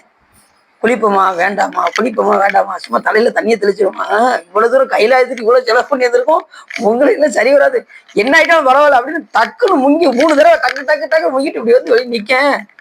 வேலையே செய்யல, கை இப்படி நிக்க, வை வரப்பா நிக்கி. ஏற்கனவே சொல்லியிருக்காங்க ஒரு 5 நிமிஷம் கழிச்சு சரியாயிருன்னு சொல்லியிருக்காங்க, அதனால இப்படி நிற்போம் அப்படின்னு சொல்லி நின்று கொஞ்ச நேரம் கழிச்சு ஒரு 5 நிமிஷம் ஒரு 10 நிமிஷம் இருக்கும், அப்படியே கொஞ்சம் நார்மலுக்கு அப்படியே வந்தது. பயம் எதுக்கு? பயம் நம்ம கரை மேல தானே குதிக்க போறோம், ரொம்ப உள்ளெல்லாம் போல இல்ல, கரையில தானே. ஆமா, ரொம்ப விளைச்சல். நான் எல்லா விவரமும் கேட்டு தானே நம்ம போவோம். கைலாசத்துக்கு போனா இன்னென்னெல்லாம் இருக்கும், இங்க எங்கெல்லாம் இது இந்த ஏரி இருக்கும், இங்க மூழ்கணும், இங்க இந்த இடத்துல நைட்டு உட்காந்து உங்களை பார்க்க சொல்லுவாங்க, நட்சத்திரங்கள்லாம் வரும், கைலாசநாதரை பார்க்கறதுக்கு எல்லா தேவரும் எல்லாமே அப்படின்னு பார்த்தேன் சாமி திருவிழால. நைட்டு 12 மணிக்கு அந்த மானசரோவர் ஏரியில தங்குறதுக்கு இடம் கொடுத்துருவாங்க. அங்க நாங்க தங்கியிருப்போம், குளிச்சுட்டு வந்து எல்லாம் தங்கியிருப்போமா. இரவு 12 மணிக்கு எல்லாத்தையும் உசிப்பிட்டுருவாங்க. எல்லாரு கண்ணுக்கு எப்படி தெரியுதுன்னு பாருங்கம்பாங்க. கரெக்டா பாத்தீங்கன்னா கைலாய 2 மணி நேரம் தள்ளி இருக்கும் கைலாயமலை. இங்க இருந்து பார்த்தா தெரியும் கைலாயமலை. தேவர்கள்லாம் அப்படி நட்சத்திரமா வருவாங்க, வந்து அப்படியே அப்படி சுத்தும். நட்சத்திரங்களும் சுத்தி இருந்துச்சு. அடியும் பாக்கில சுத்தி அந்த கைலாயமலையை சுத்தி நட்சத்திரங்களா இருந்துச்சு. இப்ப எப்படி இருக்கும்? அதனால தேவர்கள் வந்து சுவாமி வந்து வழிபாடு பண்ணுவாங்க. அதையெல்லாம் 12 மணிக்கு உசுப்பி காமிச்சு விட்டாங்க. அப்படியே அதை பார்க்க ஒரு பெரும் பாக்கியம் கிடைச்சு. ஆனா என்ன ஆச்சு அப்படின்னா, மறுநாள் 58 கிலோமீட்டர் நடக்கணும். 2 மணி நேரம் கூட்டு போய் அங்கிருந்து நமக்கு பின்னாடி வழி வந்துருச்சு. அந்த இடத்துல பார்த்து அங்க ஆஸ்பத்திரி கிடையாது, ஒண்ணு கிடையாது. நல்ல வேலை அப்ப நமக்கு கை உதவியது யோகாசனம். உடனே படுத்தேன், கையாளு 2 மேல தூக்குனேன், அப்படியே தம் கட்டி ஒரு 2 நிமிஷம் என்ன பாருங்க, அப்படி வழி போயிடுச்சு. வழி போனதும் நல்ல வேலை அந்த நேரத்துல சாமி ஒரு புத்தியை கொடுத்து டக்கு அந்த யோகா இதெல்லாம் தெரிஞ்சு வச்சுக்கிடணும். யோகாசனம்னா எந்தெந்த இடத்துல நமக்கு வலி வருதோ அந்த வலியை போக்குவதற்கு என்ன ஆசனம் என்று தெரிந்து கொண்டு, எங்கேயும் ஒரு முக்கியமான இடத்துக்கு போகும்போது வலி வந்துருச்சுன்னு வச்சுக்கோங்க, அந்த ஆசனம் பண்ணீங்கன்னா அந்த வலி போயிடும். கை பொசம் வலிக்கா, அதுக்கு தகுந்த மாதிரி சுத்துறது இருக்கு, அதை செஞ்சீங்கன்னா அந்த வலி போயிடும். முதுகுல வலிக்கா, அதுக்கு ஒரு ஆசனம் இருக்கு. வயிறு வலிக்கா, அதுக்கு ஒரு ஆசனம் இருக்கு. தலை வலிக்கா, அதுக்கு ஒரு ஆசனம் இருக்கு. அதுக்கு ஆசனம் செஞ்சிட்டோம்னா நம்ம அந்த வழியில இருந்து தப்பிச்சு ஓடி வந்துடலாம். நீங்க மருத்துவரை போய் தேடி போக வேண்டிய அவசியமே கிடையாது. அந்த அளவுக்கு அந்த ஆசனம் போட்டதுமே சரியாயிடுச்சு. அதுக்கப்புறம் 58 கிலோமீட்டர் நடக்க ஆரம்பிச்சிட்டோம். முதல் நாள் ஒரு 18 கிலோமீட்டர் நடக்கும். எத்தனை கிலோமீட்டரு? இங்கேருந்து எந்த ஊர் வரைக்கும்? நம்ம வடிவடு முருகன் வரைக்கும் தான். இப்போ 17 கிலோமீட்டர் தானே. இதே மாதிரி தான் போகும்போது எதுனாலும் நடக்கும். திடீர்னு காற்று வரும், புயல் வரும், மழை வரும். வரும்போது கொடையை எடுத்து கொண்டு வரவும் அப்படின்னு போட்டிருப்பாங்க. அதில் நான் கொடையை எடுத்து போயிட்டு திடீர்னு மழை வந்தது, கொடையை பிடிச்சேன். திடீர்னு புயல் வந்துச்சு, பறந்து போயிடுச்சு. கொடை பறந்துருச்சு. கொடையை தேடிக்கிட்டு அது அடிச்ச வேகத்துக்கு உண்டை கொண்டு போயிடுச்சு. அப்படி போனதுதான் கொடை. அப்படி கைலாயத்தில் விட்டுட்டு அப்படியே நடக்க ஆரம்பிச்சிருச்சு. அது புயல், பயங்கரமா புயல். நான் அடி நினைச்சேன், இன்னைக்கு நம்ம உயிர் இங்கேதான் போடுக்கு அப்படின்னு அப்படியே உட்காந்துட்டேன். ரொம்ப புயல் அப்படியே சுழல் மாதிரி சுத்திக்கிட்டே இருந்துச்சு. அப்படியே கண்ணை மூடிட்டு இன்னைக்கு கைலாசத்துல தான் இன்னைக்கு உயிர் போகுது அப்படின்னு நினைச்சுக்கிட்டு இருக்கேன். கடைசி பார்த்தா சரியா போயிடுச்சு. டாடா அப்படின்ட்டு எந்திரிச்சு மறுபடியும் நடக்க ஆரம்பிச்சிருச்சு. அப்புறம் 2வது நாள் பார்த்தீங்கன்னா இப்படி போய் இப்படி இருக்கும் பாதை. ரொம்ப ஆனால் இன்னொன்னுன்னா நடந்து கூட போயிடலாம். நீங்க குளிர் தான் தாங்க முடியாது, ரொம்ப குளிர் இருக்கும். சாமிங்கிறதால ஒரு வழியாக போயிட்டு வந்தாச்சு. அதுலேயும் அந்த பொன்னார் மேனியனை 2வது நாள் காலை எழுப்பி காமிப்பாங்க. அதுவும் பார்த்தீங்கன்னா எல்லாருமே உறங்கிட்டு இருக்காங்க. நம்ம கூட வந்தவங்க பூரா உறங்கிட்டு இருக்காங்க. சாமி திருவிழால அடின்னு உறங்க போனேன். ஆனால் சாமி ஆனந்தி அப்படின்னு ஒரு அம்மா இருக்காங்க. நம்ம கூட வந்ததில் ஒரு ஆனந்தின்னு ஒரு அம்மா. உண்மையிலேயே ஆனந்தம் தரக்கூடிய, ஆனந்த வழியாக திகழக்கூடிய உமையம்மையே அடின்னு உறங்க போனேன். அந்த அம்மா வந்து, ஐயா என்னைய உறங்கிக்கிட்டே இருக்கீங்க, வாங்க திருமணம் படிப்போம் அப்படின்னு அந்த அம்மா கூப்பிடுறாங்க. கரெக்டாக காலையில் எத்தனை மணிக்கு? 5 மணிக்கு கூப்பிடுறாங்க. என்னை எழுப்பி கூப்பிட்டு போய் பாருங்க, எத்தனை பேர் இருக்காங்க, அவங்களெல்லாம் கூப்பிடலாம்ல. அடியனை மெனக்கிட்டு எழுப்பி, உண்மையிலேயே சொல்கிறேன், நம்ம சிவகாமி அம்மா தான் அங்கே வந்திருப்பாங்கன்னு அடியை நினைச்சு எழுப்பி கூப்பிட்டு போய் அங்கே உட்காந்து பாடுங்கய்யா அப்படிங்காங்க. உங்களுக்கு என்ன பாட்டு தெரியும் அப்படின்னு கேட்டேன். சிவபுராணம் தெரியும். சரி சிவபுராணமே படிப்போம் அப்படின்னு சொல்லி முதல்ல என் அடியனுக்கு தெரிஞ்ச பாட்டாக பாடினேன். பாடி முடிச்சது நம்ம சிவபுராணம் படிப்போமா அப்படின்னு சொல்லி சொன்னேன்னா, உடனே சிவபுராணம் நம்ம சிவாய வாழ்க அப்படின்றது உச்சியில லேசா தெரிஞ்சது. பொன்னார் மேனியன் சூரிய ஒளிப்பட்டு பொன் கலர்ல தெரியும். அந்த பாட்டு முடிக்கவும் அப்படியே மழை முழுவதும் அப்படியே பொன் நிறத்துல ஆயிடுச்சு கைலாய மலை. அப்ப எப்படி இருக்குன்னு பாருங்க. அதான் பொண்ணு அந்த இது அந்த வடக்கு முகத்தை பார்க்கறது ரொம்ப சிறப்பு. அதை பார்த்துட்டு கூட சில பேர் என்ன செய்வாங்க, திரும்பி வந்துருவாங்க. சில பேர் சுத்துவாங்க, திரும்பி வர்றவங்களும் உண்டு.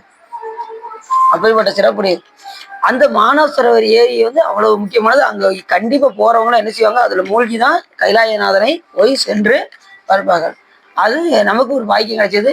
அதை முங்கி போய் பெருமான் திருவள்ளால அதை பார்த்துட்டு இருந்தாச்சு. நீங்களும் வாய்ப்பு கிடைச்சா என்ன செய்யுங்க, கைலாயநாதனை போய் பார்த்து வாங்க. போக முடியலையா, தென்காசி, வடகாசி, மையத்துல சிவகாசியை பாருங்க.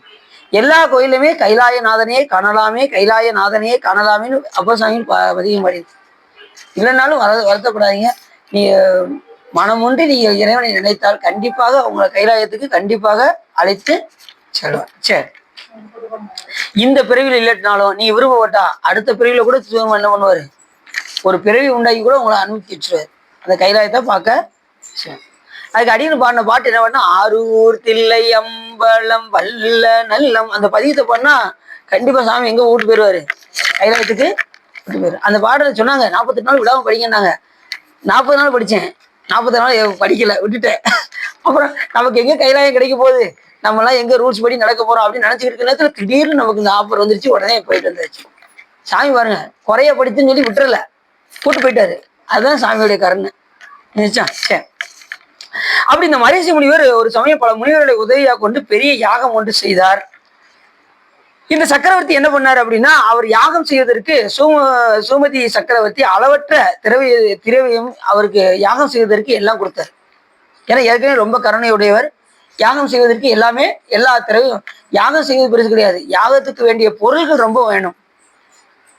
அந்த கணபதி ஹோமம்லாம் பண்ணும்போது நிறைய இது உள்ள போடுவாங்க பார்த்துருக்கீங்களா, இந்த யாகத்துல போடுவாங்க பார்த்துருக்கீங்களா, அந்த திரவியம்லாம் இருக்கணும். திரவியம் இல்லாம நாம என்ன செய்ய முடியாது, யாகம் செய்ய முடியாது.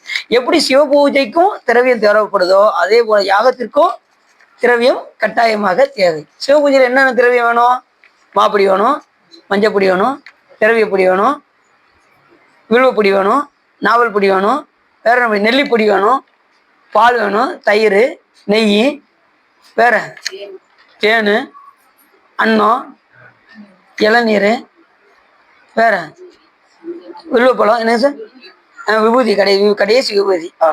இப்படி நிறைய எப்படி இந்த திரவியங்கள்லாம் தேவைப்படுதோ அதே போல யாகத்துக்கும் நிறைய பொருட்கள் தேவை. அந்த திரவியத்தை எல்லாம் இந்த சுமதி சக்கரவர்த்தி அவருக்கு அளவற்ற திரவியத்தை அளித்ததோடு மந்திரிகளையும் சில பேர்களை அவருக்கு பாதுகாப்பாக சுற்றி அமைத்தார். ஏன்னா அந்த யாகத்திற்கு எந்த தடையும் வரக்கூடாது என்ற காரணத்தினால் அத்தனை வீரர்களையும் அழைத்து சென்று அந்த தீர்த்தக்கரையை அடைந்து அக்னி சாலையின் அருகே சென்று கையில் வில்லை ஏந்தி யாகத்திற்கு யாதொரு இடையூறு நேராத வண்ணம் பாதுகாத்தவன். மரீசி யாகத்தை மிக்க உற்சாகத்துடன் நடத்தலானார். அப்போது கடலொளி போல் வேதியரின் வேத கோஷம் வானில் எழுந்தது. அவங்க மந்திரம் சொல்லுவாங்க பார்த்தீங்களா, அந்த மந்திரம் சொல்றது அப்படியே வானில் எழுந்துதான். அப்படி எழும்போது வானத்தில் அரக்கர்கள் சில பேர் அப்படி போய் கொண்டிருந்தார். அவங்களாம் வானலாவிதான் இருப்பாங்க. அப்படி போய்கிட்டு இருக்கும்போது நாம் இந்த நகரமே இல்லாம இருந்துச்சு, இப்ப எப்படி இந்த நகரம் தோன்றுச்சு, திருவாரூர் இப்ப புதுசா தோன்ற வச்சிருக்காங்களா, இது எப்படி தோன்றுச்சு அப்படின்னு சொல்லி இவங்க பாக்குறாங்க. விசாலமாக மண்டபங்களும் நிறைந்த தேவாலயத்தையும் கண்டு கடும் சினம் கொண்டனர். யாரு அந்த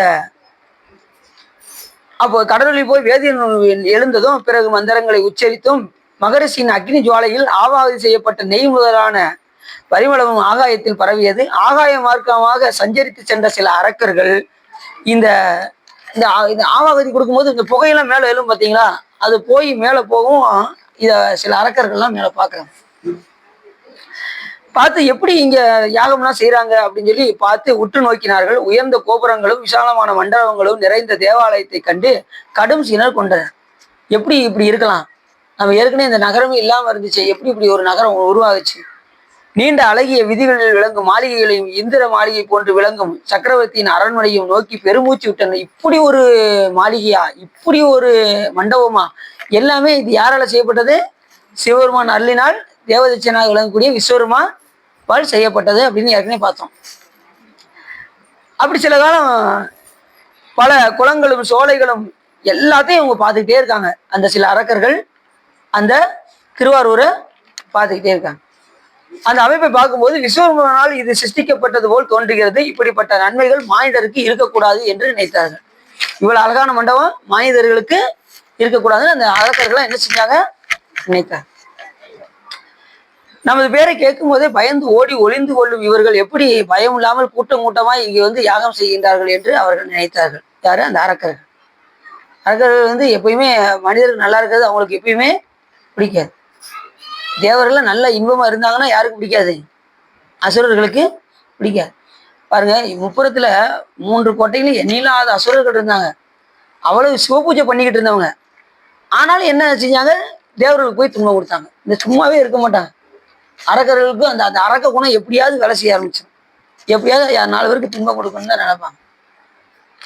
ஆனால் சிவபூஜை செய்கின்றவர்கள் மற்றவர்களுக்கு துன்பம் இழைக்க கூடாது. இது அவங்களுக்கு சிவபூஜை பண்றவங்க என்ன செய்யக்கூடாது, யாருக்கும் மனதால கூட, நல்லா தெரிஞ்சுக்கோங்க, மனதால கூட யாருக்கும் தீங்கு நேரா வண்ணம் பார்த்துக்கொள்ள வேண்டும். அதே மாதிரி சிவபூஜை, அப்பாட சிவபூஜை பண்றவங்களுக்கு மட்டும்தான் சொல்லியிருக்காங்க, நமக்கு சொல்லவே இல்லை அப்படின்னு தயவு செய்து தெரிஞ்சுக்கிறாங்க. இது எல்லா பேருக்கும் சிவபூஜை பண்றவங்க, இது கதையில சிவபூஜை பண்றவங்க மற்றவங்களுக்கு துன்பம் கொடுக்க கூடாதுன்னு சொல்றாங்க. ஆனா எல்லாருக்குமே யாருக்கும் எந்த துன்பமும் இழைக்காதவனும் நாம் பார்த்துக்கணும். எவ்வுயிரும் காக்க ஒரு ஈசன் உண்டோ இல்லையோ அவ்வுயிரில் நாமும் ஒருவர் அல்லவோ என்று எந்த உயிருக்கும் துன்பம் நேராத வண்ணம் பார்த்துக்கணும். ஒரு உயிர் கண்ணுல இருந்து கண்ணீர் வந்தா, ஐயோ எனக்கு ரொம்ப கடை இருக்குன்னு ஒருத்தர் அழுகுறான்னு வச்சுக்கோங்க, என்கிட்ட கூட நீ 1000 ரூபா வாங்கின அப்படின்னு மனசுக்குள்ள நினைச்சுக்கிட்டு நடப்பாங்கல்ல, என்கிட்ட கூட நீ 1000 ரூபா வாங்கின, என் கொடுக்கவா செஞ்ச, நல்ல அழு அப்படின்னு திரும்பி சிரிப்பாங்க. அப்படிலாம் அழுதுருக்காங்க. புரியுது அவங்களுக்கு? அப்படி யாரும் அழுகிறத பார்த்து நீ என்ன செய்யக்கூடாது, சிரிக்கக்கூடாது, ஆனா வருத்தப்படும். அவங்க கண்ணுல இருந்து கண்ணீர் வந்தா உங்க கண்ணுல இருந்து கண்ணீர் வரணும். ஐயோ உனக்கு இப்படி ஒரு துன்பமா, உனக்காக நான் சாமி கிட்ட வேண்டிக்கிறேன், துட்டு கொடுக்காட்டினாலும் பரவாயில்ல, சாமி கிட்ட உனக்காக நான் வேண்டிக்கிறேன்னா சொல்லலாம்ல. அது அவங்களுக்கு கொஞ்சம் பூஸ்ட் கொடுத்த மாதிரி இருக்கும். என்ன பண்றது, நீ வாங்கிட்டு வந்த வரோம் அப்படிதான் அப்படின்னு சொல்லக்கூடாது. சிலர் பார்த்தீங்கன்னா நோகடிக்கிற மாதிரியே பேசுவாங்க. உனக்காக நான் வேணா என்ன செய்யறேன், என்ன செய்ய முடியும், நான் உனக்கு உதவ முடியும், என்கிட்ட ஒன்றும் கிடையாது அப்படிம்பாங்க. எல்லாம் இருக்கும், என்கிட்ட ஒன்றும் கிடையாது அப்படிம்பாங்க. அப்படிலாம் இருக்காங்க, யாரு இருக்காங்கல்ல, ஏன்னா நிறைய பேர் பார்க்குறோம். அதுக்காக சொல்றேன், உனக்கு உதவும் தான் நினைக்கிறேன், இந்த நேரம் மாதிரி என்கிட்ட ஒண்ணுமே இல்லை அப்படிம்பாங்க. அதுபடி அவங்களுக்கு ஒன்றும் இல்லாமல் போயிடும். அப்படி சொல்றவங்களுக்கு நான் ஒன்றும் இல்லை, அப்படி அப்படி நிறைய பேரையும் பார்த்தாச்சு. நம்ம ராஜவதத்தில் ஒரு ஆள் அப்படிதான்.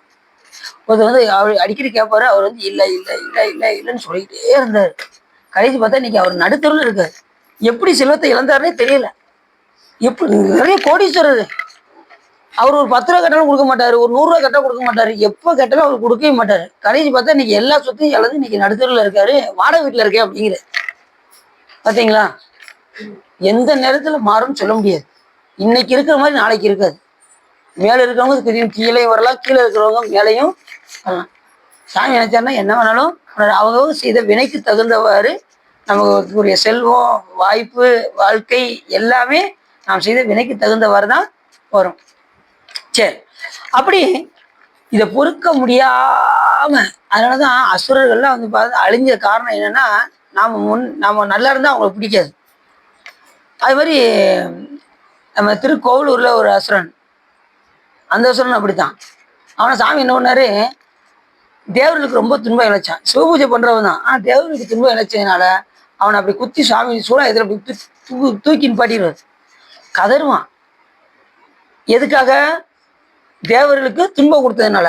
அடுத்த நிமிஷம் சாமி என்ன பண்ணுவாரு, அவன் வாய்ந்ததும் அடுத்த நிமிஷம் அவன் செய்கின்ற சிவபூஜைக்கு சாமி மோட்சத்தை கொடுத்தாரு. அவங்களுக்கு அப்ப நல்வினை செய்தா அதையும் அனுபவிச்சுதான் ஆகணும், தீவினை செய்தா அதையும் அனுபவிச்சுதான் ஆகணும். நான் நல்லது நிறைய செஞ்சிருக்கேன், அத்தனை நல்லது அந்த தீவனை அடிச்சிடும் அப்படின்னு மட்டும் தயவு செய்து என்ன செய்யக்கூடாது, நினைக்கக்கூடாது. தீவனை செஞ்சா அதையும் அனுப்பிச்சுதான் ஆகணும், நல்லது செஞ்சா அதையும். அடின்னு என்ன சொல்றேன், எல்லா செயலும் சிவன் செயல் என்று நீங்க செஞ்சுக்கிட்டே இருங்க. புரியுதா? வாழ்ற வாழ்க்கையில எதை செஞ்சாலும் நீங்க சிவன் செயல் செய்யுங்க. காலைல பற்ற வைக்கிறீங்களா, திருவருள் செஞ்சு பற்ற வைங்க. காலையில் அடுப்பு பற்ற வைக்கும் போது அது சிவபுண்ணியமாக மாறும். எல்லாமே சிவன் செயல் நினைச்சு நீங்க எந்த ஒரு காரியத்தை செய்ய எல்லாமே சிவன் செயலாக மாறினால் சிவபுண்ணியமாக உண்டாகும். சரி, இது யாகத்தை அளித்த ரிஷிகளுக்கு மானவங்கத்தை உண்டாக்க வேண்டும் என்று அவர்கள் விரும்பினார்கள். அரக்கர்கள் ஒருவரோடு ஒருவர் பேசிக் கொண்டார்கள். அவர் மாயையில் நிபுணராக ஐவர் சற்று நேரம் யோசனை செய்து மாயா சக்தியினால் தன்னுடைய ராட்ச வடிவத்தை மறைத்து கொண்டு ருத்ராஜ மாலையையும் திருநீற்றையும் அணிந்து சிறந்த பிராமணர்கள் போல் விளங்கினார்கள். திடீர்னு ருத்ராஜம் இது விபூதியெல்லாம் பூசி பிராமணர்கள் மாதிரி அந்த பிராமணர் கூட்டத்துல இவங்களும் ஒரு ஆளா போய் உள்ள போயிட்டாங்க. யாரு? இந்த அசுரர்கள் எல்லாம் பிராமண கூட்டத்தில் கலந்து கொண்டு யாகத்தை நாசம் செய்ய வேண்டும் என்று ஏற்ற சமயத்தை நாடியிருந்தார்கள். அவர்கள் அவ்வாறு மாறு வேடத்தில் வந்திருப்பதை முதலில் ஒருவரும் கவனிக்கவில்லை. யாருமே கவனிக்கல அவங்க மாறு வேஷத்துல வந்ததை. இவ்வாறு இருக்க யாகத்தில் இந்த ஸ்வாகா அப்படின்னு சொல்லுவாங்க பாத்தீங்களா, அந்த வேளையில உத்யாவ சக்கார சமயத்தில் சில ரிஷிகள் அரக்கர்களையும் அசுரர்களையும் அழித்து எங்கள் யாகத்தை காத்து வரமளிக்கும் தேவனே அப்படின்னு அந்த இடத்துல சொன்னாங்களாம். இந்த யாகம் சொல்லும் போது அரக்கர்களையும் அசுரர்களையும் அழித்து எங்கள் யாகத்தை காத்தருள வேண்டும் அப்படின்னு சொன்னதும் இந்த கூட இந்த அரசர்கள்லாம் இருந்தாங்க பாருங்க, அந்த கூட்டத்துல இருக்காங்க, இவங்களுக்கு ஒவ்வொருத்தரும் கண்ணு செவக்கு, நம்மளால சொல்லிக்கிட்டு இருக்காங்க அப்படின்னு சொல்லி அந்த கூட்டத்துல இருக்கிறவங்களுக்கு எல்லாம் அப்படியே கண்ணு செவக்கு, நம்மளுக்கு தானே அழிக்கிறதுக்கு தானே யாகம் செஞ்சுக்கிட்டு இருக்காங்க அப்படின்னு என்ன சொல்லுவாங்க அப்படின்னு நினைக்கிறாங்க. ஒவ்வொருத்தருக்கும் கண்கள் திடீரென்று சிவந்தன. அவர்கள் மன கொதிப்புற்று அற்ப ரிஷிகளே உங்கள் கர்வத்தை அழித்து விடுகிறோம் என்று தன் மனத்தில் நினைத்தார்கள். நினைக்கத்தான் செய்ய முடியுது, அவங்களால செய்ய முடியல. ஏன்னா சுத்தி எல்லா வேதியர்கள் இருக்காங்க, அதனால அவரால் ஒன்றும் செய்ய முடியாது. சற்று நேரம் வரையில் அவர்கள் பூலோகத்தை பாருங்கள் என்று மனதில் நினைத்தார்கள். சற்று நேரம் பூலோக அந்தனுடன் பேதமின்றி உட்கார்ந்திருந்தார்கள். ஐவரில் ஒருவன் அகாரணமாக கண்களை உருட்டி அப்படியே பார்த்தானா. ஒரு அரக்கர் மட்டும் அப்படியே கண்களை உருட்டி அந்த கூட்டத்தை அப்படி பார்த்துக்கிட்டே. நெடுநேரம் வரையில் தனது தமோ குணத்தை அடக்க கண்களை அந்த தமோ குணம்னா என்ன குணம் தெரியுங்களா, இந்த சோம்பேறியா இருப்போம் பார்த்தீங்களா, அந்த குணத்தை அடக்க முடியல. திடீர்னு ரஜோ குணத்துக்கு அப்படி வைக்கலான்னு பார்த்தா முடிய மாட்டேங்குது. தமோ குணத்துல இருக்கிற மாதிரியே சூழ்நிலைகள் இருக்கு. இதே மாதிரி பார்த்தீங்கன்னா ஒரு நம்ம விஷ்ணு இருக்கார் பாருங்க, இந்த திருப்பார்கடலை கடைஞ்சி முதல்ல வந்து விஷம் வந்தது, எல்லாம் சிவருமன்ட்ட ஒன்னாங்க. சாமி என்ன பண்ணாரு, சரிப்பா உங்களுக்கு அமுதம் கிடைச்சிடும் கவலைப்படாங்க அப்படின்னு சொல்லி நஞ்ச தான் உண்டு அமுதத்தை யாரு கொடுத்தாரு, தேவர்கள் கொடுத்தாரு. பாருங்க, அப்ப கூட சிவபெருமான் நினைக்கல, தேவர்கள் கொடுத்தாருல அப்ப கூட சிவபெருமான்ட்ட கொடுக்க சொல்லாம யாரு திருமால் தான் அதை பகிர்ந்து கொடுத்தாராம். யாருக்கு? அப்ப கூட சிவபெருமான நினைச்சு செய்யலாம்ல, செய்யல. அதுக்கப்புறம் தனியா வந்து இப்ப அவர் என்ன செஞ்சாரா, அந்த திருமால் மட்டும் மோகினி வடிவம் எடுத்துக்கொண்டு இந்த அமிர்தத்தை தேவர்களுக்கு மட்டுமே கொடுக்க வேண்டும், அசுரர்களுக்கு கொடுக்க கூடாதுன்னு நினைச்சாராம். ஏன்னா கிடைச்சது எத்தனை, யார் யார் கிடைஞ்சா? தேவர்களும் கிடைச்சாங்க, அசுரர்களும் கிடைச்சாங்க. வால் பகுதியை தேவர்களும் தலைப்பகுதியை அசுரர்களும் கிடைந்தார்கள். கிடைச்சாங்களா? என்ன இப்படி யோசிக்காங்க? ஆமா, தலைப்பகுதியே, ஆமா கொடிய இல்ல ரொம்ப அரக்க குணம் கொண்டவங்க தலைப்பகுதியையும் லேசான பகுதியை தேவர்களும் பிடித்து கொண்டாங்க வாழை. அப்படி கிடைக்கும் போது இப்ப அமிர்தம் வந்து ரெண்டு பேருக்கு தானே கொடுக்கணும். இப்ப மோகினி வடிவம் எடுத்துக்கொண்டு தேவர்களுக்கு மட்டுமே பகிர்ந்தளித்தார் யாரு? திருமால். அப்படி இருக்கும்போது அதுல ஒரு அரக்கன் மட்டும் பார்த்துக்கிட்டு அந்த கூட்டத்துல, நல்லா தெரிஞ்சுக்கோங்க, அந்த தேவர் கூட்டத்துல ஒரு ஆளு மட்டும், ஒரு அரக்கர் மட்டும் அந்த கூட்டத்தோட கூட்டமா அந்த தேவர்கள் மாதிரியே உள்ள போய் இருந்தாராம். இதை யாரு கண்டுபிடிச்சா அப்படின்னா சூரியனும் சந்திரனும். ஆக இது நம்மால் கிடையாதே அப்படின்னு சொல்லி திருமால் வடிவத்தில் இருக்க, மோகினி வடிவத்தோடு இருக்கக்கூடிய திருமாலிடம் போய் சென்று சொல்ல, திருமால் என்ன பண்ணாராம், இப்ப கரெக்டா அவங்க பக்கத்துல வராங்க. யாரு? அந்த அரக்கன் அந்த அரக்கன் வந்து பக்கத்துல வர்றான். இந்த அமுதத்தை இப்ப கொடுக்க போறாரு. யாரு? திருமால் கொடுக்க போறாரு. கொடுக்கும்போது இப்படி வாயில போட்டுறாரு. அவன் கழுத்துக்கு பக்கத்துல கீழே இறங்க முடியும், கழுத்து அறுத்துறாரு சக்கரத்தை வச்சு. தன்னுடைய அந்த சுதர்சன சக்கரம் இருக்கு பார்த்தீங்களா, அந்த சக்கரத்தை கொண்டு கழுத்து துள்ள அறுத்துறாரு. கொடுக்கறது போல கொடுத்து, அவர் தான் யாருன்னா ராகு, மறந்துடக்கூடாது. ராகு எது பார்த்துருக்கீங்களா? அந்த ராகு தான். அவர் தலை இல்லை, தலை மட்டும் இருக்கும் பார்த்தீங்கன்னா தெரியும். நீங்க நம்ம இல்ல சார், இந்த கோயில் இருக்கு பாருங்க, நம்ம நாகேஸ்வரம். நாகேஸ்வரத்துல ராகுக்கு பார்த்தீங்கன்னா அபிஷேகம் பண்ணிட்டே இருப்பாங்க. தலை மட்டும் இது அப்படி இருக்கும் பார்த்தீங்கன்னா. அது பால் அபிஷேகம் பண்ணும்போது ப்ளூ கலராக வரும் பார்த்தீங்கன்னா தெரியும். போயிருக்கீங்களா நாகேஸ்வரம்? நம்ம ஏற்கனவே கூட்டு போயிருக்கேன் நிறைய தடவை. நம்ம போயிருக்கோம்ல, நம்ம இந்த அப்போ ஒரு வட்டம் போயிட்டு அவங்களுக்கு. சரி. அப்படி அந்த மாதிரி வடிவம் எடுத்துக்கொண்டுலாம் கூட்டத்தில் கலக்குறாங்க பாருங்க. அதே மாதிரி இப்ப அரக்கர்கள் என்ன செய்யறாங்க, தேவர் கூட்டத்தில் வந்து கலந்து கொள்கிறாங்க. இப்படி ஒருத்தர் சில ஜாடைகளை செய்து கொள்வதையும் வேத ஒளி கேட்கும் பொறாமை கொள்வதையும் அருகே கவனித்து வந்த வேதியர்கள் இவங்க கண்ணை உருட்டுறதையும் செய்யறதையும் கூட்டத்தில் இருக்கவங்க எல்லாம் பாக்குறாங்க. ஆளு ஒன்றும் சரியில்லையே, இது நம்மால மாதிரி தெரியலையே அப்படின்னு அவங்க எல்லாம் சந்தேகப்படுறாங்க. சந்தேகப்பட்டதும் முனிவர்கள் அந்த பாவிகள் மாயா சேஷ்டைகள் எல்லாம் சமாதி மகாராஜரிடம் போய் தெரிவித்தார்கள். அரசர்கிட்ட போய் சொன்னாங்க. அவர்களை எவ்வாறு தண்டிக்கலாம் என்று அரசன் யோசித்து இருக்கையில் தியாகராஜர் ஒரு வயோதிக பிராமணர் வடிவம் கொண்டு மன்னனுக்கு முன்னே வந்து தோன்றினார். இப்ப தியாகராஜ பெருமான் எங்க வந்தாரு? அரசர்கிட்ட வந்து சூமை மன்னன் இருக்காருல்ல, அவருக்கு முன்னாடி வந்து தோன்றினார். தோன்றி, இப்பா நீ விரைவில் இம்மாலையை பெற்றுக்கொள்வி, இந்த மாலையை நீ வச்சுக்கோ. இந்த மாலைய அந்த அரக்கர்கள் வந்திருக்காங்க பார்த்தியா, அவங்களுக்கு கழுத்துல போடு, அவங்க அழிந்து விடுவார்கள். அப்படி அழியவில்லை என்றால் நான் ஒரு பானம் தருகின்றேன், அதை வைத்து அவர்களை வீழ்த்துவாயாக என்று யார் சொல்றா? தியாகராஜ பெருமான். அவர் கையில பானத்தையும் கொடுக்குறாரு, மாலையையும். அதான் இந்த கதை என்ன பேரு? பானத்தை கொடுத்து அரக்கரை அழித்தவர். அப்படி பானத்தை கொடுக்குறாரு, உடனே மாலையும் கொடுத்தாரா, கொடுத்துட்டு சுவாமி மறைந்தார். அவர் அரசன் பெற்றுக்கொண்டு அவர் அந்தன வடிவம் தோன்றிய தியாகராஜே என்று வந்தது தியாகராஜ பெருமான் தான் என்று நினைத்துக் கொண்டார். ஏன்னா கொடுத்துட்டு சுவாமி போயிட்டாரு. ஆனா வேதியர் வடிவுல தான் வந்து அரசருக்கு கொடுத்துட்டு போயிட்டாரு. அப்ப இவர் என்ன நினைக்கிறாரு? வந்திருப்பது தியாகராஜ பெருமானே. ஏன்னா எந்த நேரமும் தியாகராஜ பெருமானுடைய திருவடியை, தன்னுடைய அவருடைய பாத கமலங்களை நெஞ்சில் வைத்து பூசிக்கின்ற மன்னன் என்ற காரணத்தினால் வந்திருப்பது தியாகராஜ பெருமானே என்று நினைக்கிறார். இப்ப நாம இருக்கோம், நம்ம எந்த ஒரு இது செஞ்சாலும் வந்து வைத்தியநாத பெருமானே அப்படின்னு நம்ம நினைக்கிறோம்ல. அதே மாதிரி எந்த நேரம் பூசிக்கக்கூடிய தியாகராஜ பெருமானே நமக்கு வந்து இந்த பானத்தையும் மாலையையும் தந்தது என்று அந்த மன்னர் கருதினார். கொஞ்சம் இப்ப அதை வாங்கிட்டு போனாரு. மாயா வேதியருக்கு பரிசளிப்பது போல் ஒவ்வொருத்தருக்கும் பரிசளிப்பது போல ஒவ்வொருத்தருக்கும் மாலை போட்டாரு. ஆனா சாமி கொடுத்த மாலையை மட்டும் யாருக்கு போட போறாரு? அந்த அரக்கர்களுக்கு. அவருடைய அருகே அழைத்தார். நெருங்கி வரவே அரசன் கழுத்தில் போட்ட மாலையை 4 ராட்சதர்கள் பெற்றுக்கொண்ட உடனே அம்மாலை ஒரு நிமிஷ நேரத்தில் வாளாகி அவருடைய கழுத்தை அறுத்து விட்டது. மாலை போட்டதுமே அது வாளாக மாறி சில அரக்கர் சொன்ன பார்த்தீங்களா, அதுல 5 அரக்கர் வந்திருக்காங்க. 4 பேர் வந்து கழுத்து அறுபட்டது. ஒருத்த மட்டும் என்ன பண்ணிட்டான், கொஞ்சம் உஷாராயிட்டான். அது பயங்கரமாக ராட்சத சரீரத்துடன் கூக்கலிட்டு அலறிக்கொண்டு உயிரை இழந்தனர். 5வது ராட்சசன் மட்டும் மாலையை அணிந்து கொள்ளாமல் ஆகாயத்தை கிளம்பி ராட்சச சரீரத்தை எடுத்துக்கொண்டு மேகம் போல் கர்ஜனை செய்து கொண்டு எங்க பார்த்தாலும் கர்ஜனை செஞ்சுட்டு வானலாவி தெரிஞ்சுக்கிட்டே இருந்தானா அந்த ஒரு அசுரன் மட்டும். ஆயிரக்கணக்கான ராட்சதர்களை தனக்கு உதவியாக அழைத்து தான் மட்டும் இல்லாம எண்ணில்லாத ராட்சதர்களையும் தன்னோடு சேர்ந்து அழைத்து கொண்டான். எப்படியாவது இந்த யாகத்தை அழிக்க வேண்டும் என்று அவன் விரும்பினான்.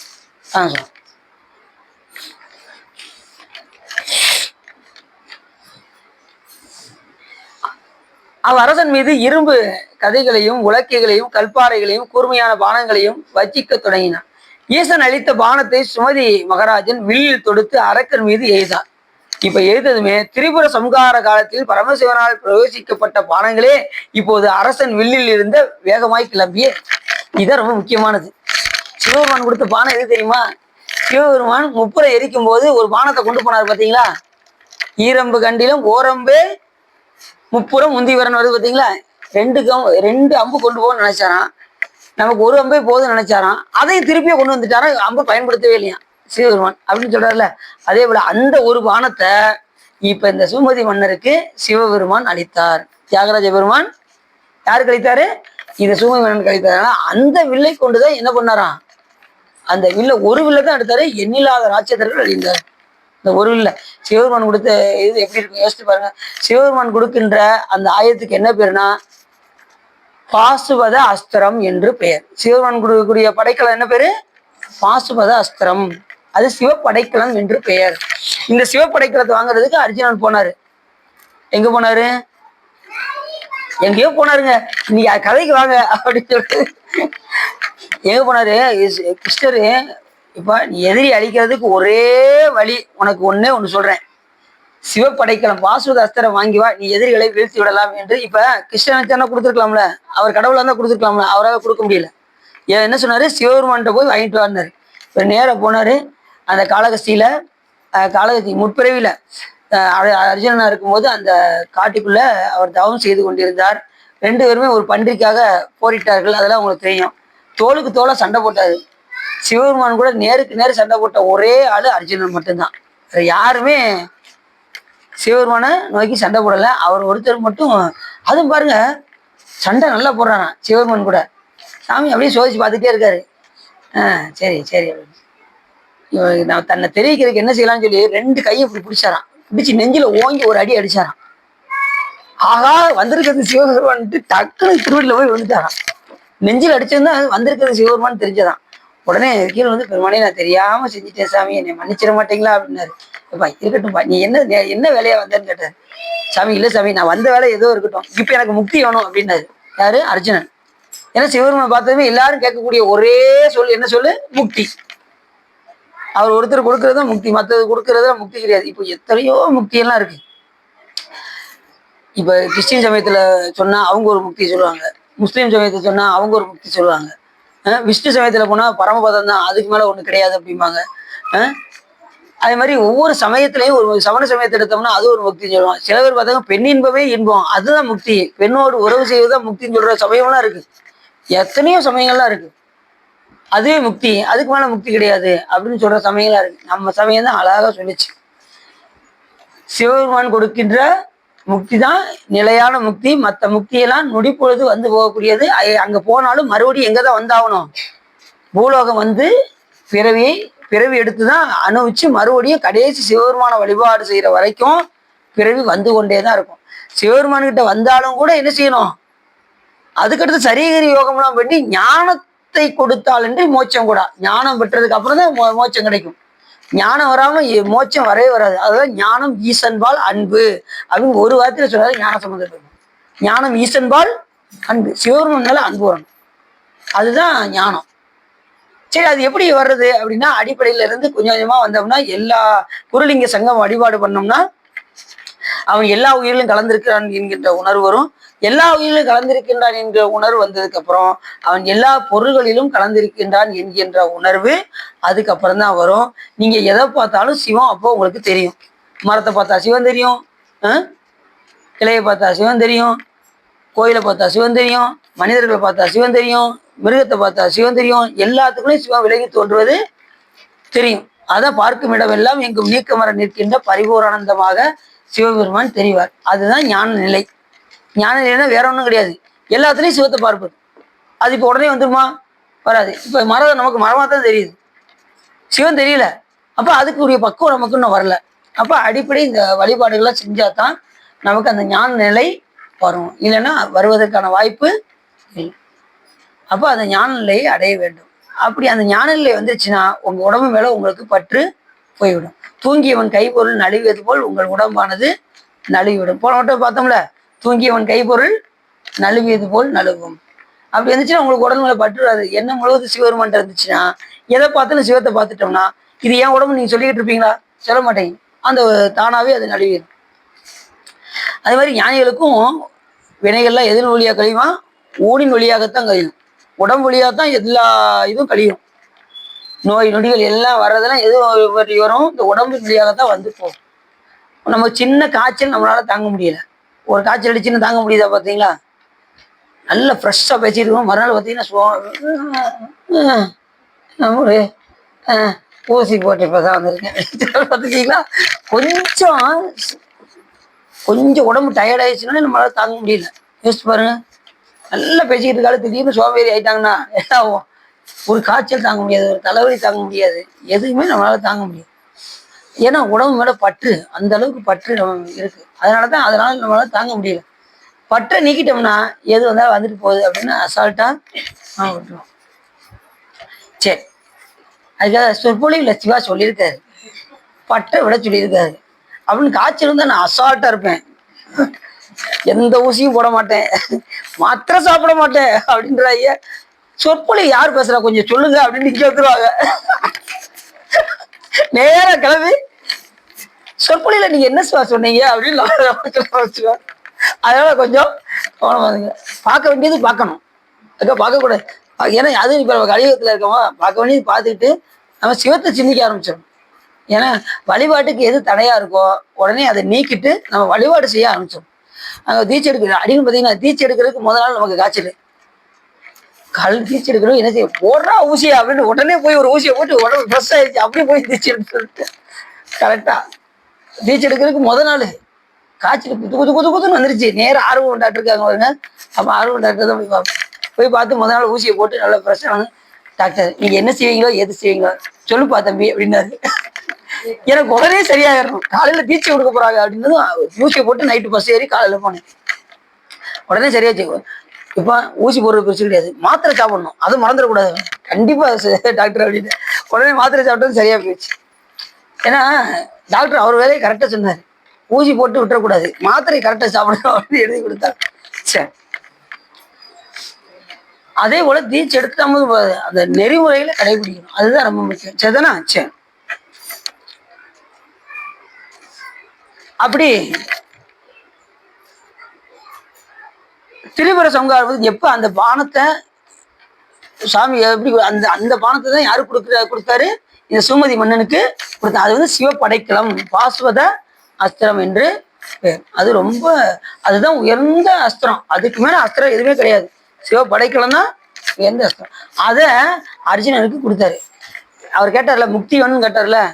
அப்ப சாமி சொன்னாரு, இப்ப நீ எதை நோக்கி வந்திருக்க? நீ இந்த பாஸ்வத அஸ்திரம் தானே கேட்டு வந்திருக்க, இந்த வச்சுக்கோ, உன்னை நான் அடுத்த பிறவியில ஆட்கொள்றேன் அப்படின்னாரு சிவபெருமான். யார? அர்ஜுனன். மறுபிறவியில கண்ணப்பனாக அவதரிக்க செய்து 6 நாள்ல முக்தியை தந்து அருளினார். அதுவும் வேடுவனா சாமி அவர் வேடவனாவே பழக்க வைத்து சாமி முக்தி கொடுத்தார். வேடுவனாக தான் ரெண்டு பேரும் சண்டை போட்டாங்க. அதே போல வேடுவனாக பிறக்க வைத்து சாமி முக்தி அளித்தார். சரி, உடனே அந்த இப்போது அரசன் வெளியில் இருந்து வேகமாய் வெளியே கிளம்பி அவர்கள் மீது பாய்ந்து சிலருடைய கால்களையும் சிலருடைய கைகளையும் சிலருடைய இடைகளையும் துளைத்து விட்டன. அரசனால் பிரயோஜிக்கப்பட்ட ஆயிரக்கணக்கான பானங்கள் அரக்கர் கூட்டத்தையே சின்ன பின்னமாய் எல்லா ராட்சதர்களையும் என்ன பண்ணிருச்சு? சின்ன பின்னமா ஆயிடுச்சு. எண்ணிலி ராக்கதர்கள் எரிபிழைத்து கண்ணுதல் எந்தை கடைத்தலைப்பட்டு நின்றதுமின் எத்தனையோ பிரம்மர்களும் மால் பலர் மாண்டனர்கான் தோல்நோக்கம் அப்படிங்கிறாரு சார் மாணிக்கவாச பெருமான் சொல்றாரு. இந்த முப்பரை எப்பங்க எரிச்சது அப்படின்னு கேட்டா அது எண்ணிலி ராக்கதர்கள் எரிபிழைத்து கண்ணுதல் எந்தை கடைத்தலைப்பட்டு நின்றதன் பின் எத்தனையோ பிரம்மர்களும் மாலன திருமாலும் மாண்டனர் கான் தோழனாக்கு. அத்தனை பேர் இறந்து இறந்து இறந்து இறந்து சிவருமானுக்கு மண்டையோட போயிட்டாங்கன்னா அதுக்கு முன்னாடி நடந்தது இந்த திரிபுரம் எரிச்சதுன்னு சொல்றாரு. எப்படி சொல்றாரு பார்த்தீங்களா? இந்த முப்புறம் எப்ப எரிச்சது? எண்ணில்லாத பிரம்மர்களும் திருமாலும் இறந்து சிவருமானுக்கு மண்டையோட ஆனதுக்கு முன்னாடி அப்படின்னாரு. எண்ணிலி இராக்கதர்கள் எரிபிழைத்து கண்ணுதல் எந்தை கடைத்தலைப்பட்டு நின்றதன் பின் எத்தனையோ பிரம்மர்களும் மால்வளர் மாண்டனர்கான் தோல்நோக்கம். இப்பதான் புரியுற மாதிரி இருக்கு அப்படின்னு சொல்றீங்களா? முப்புறம் எரிச்சது அது ரொம்ப பழமையானது. அது எப்ப முப்புறம் எரித்தது மும்மல காரியம் கூட திருமணதேவன் என்ன சொல்றாரு? மும்மல காரியம் அந்த 3 கோட்டைகளை அழித்தது நம்மளுடைய 3 மலங்களை அழிப்பதற்கு சமமானது. நம்ம கிட்ட இருக்கக்கூடிய கண்ம மலம், மாயாமலம், ஆணவ மலம் என்கின்ற 3 மலமும் சமம். சரி, நான் முடிச்சு. நெடுநேரம் எதிர்த்து மாண்டனர். அரசர்கள் அளிக்கப்பட்ட மகரிஷி எவ்வித இடையூறுமின்றி யாகத்தை நிறைவேற்றி சோழ மன்னனுக்கு பலவிதமான ஆசீர்வாதங்களை அந்த இது யாகம் நல்லபடியாக நடந்தேறது. இப்ப சோழ மன்னனுக்கு எல்லாரும் என்ன செஞ்சாங்க? ஆசீர்வாதம் கூறினார்கள். மகரிஷி அந்த யாகத்தை முடித்து அந்த சுமதி மன்னருக்கு ஆசீர்வாதத்தை அளித்தார்.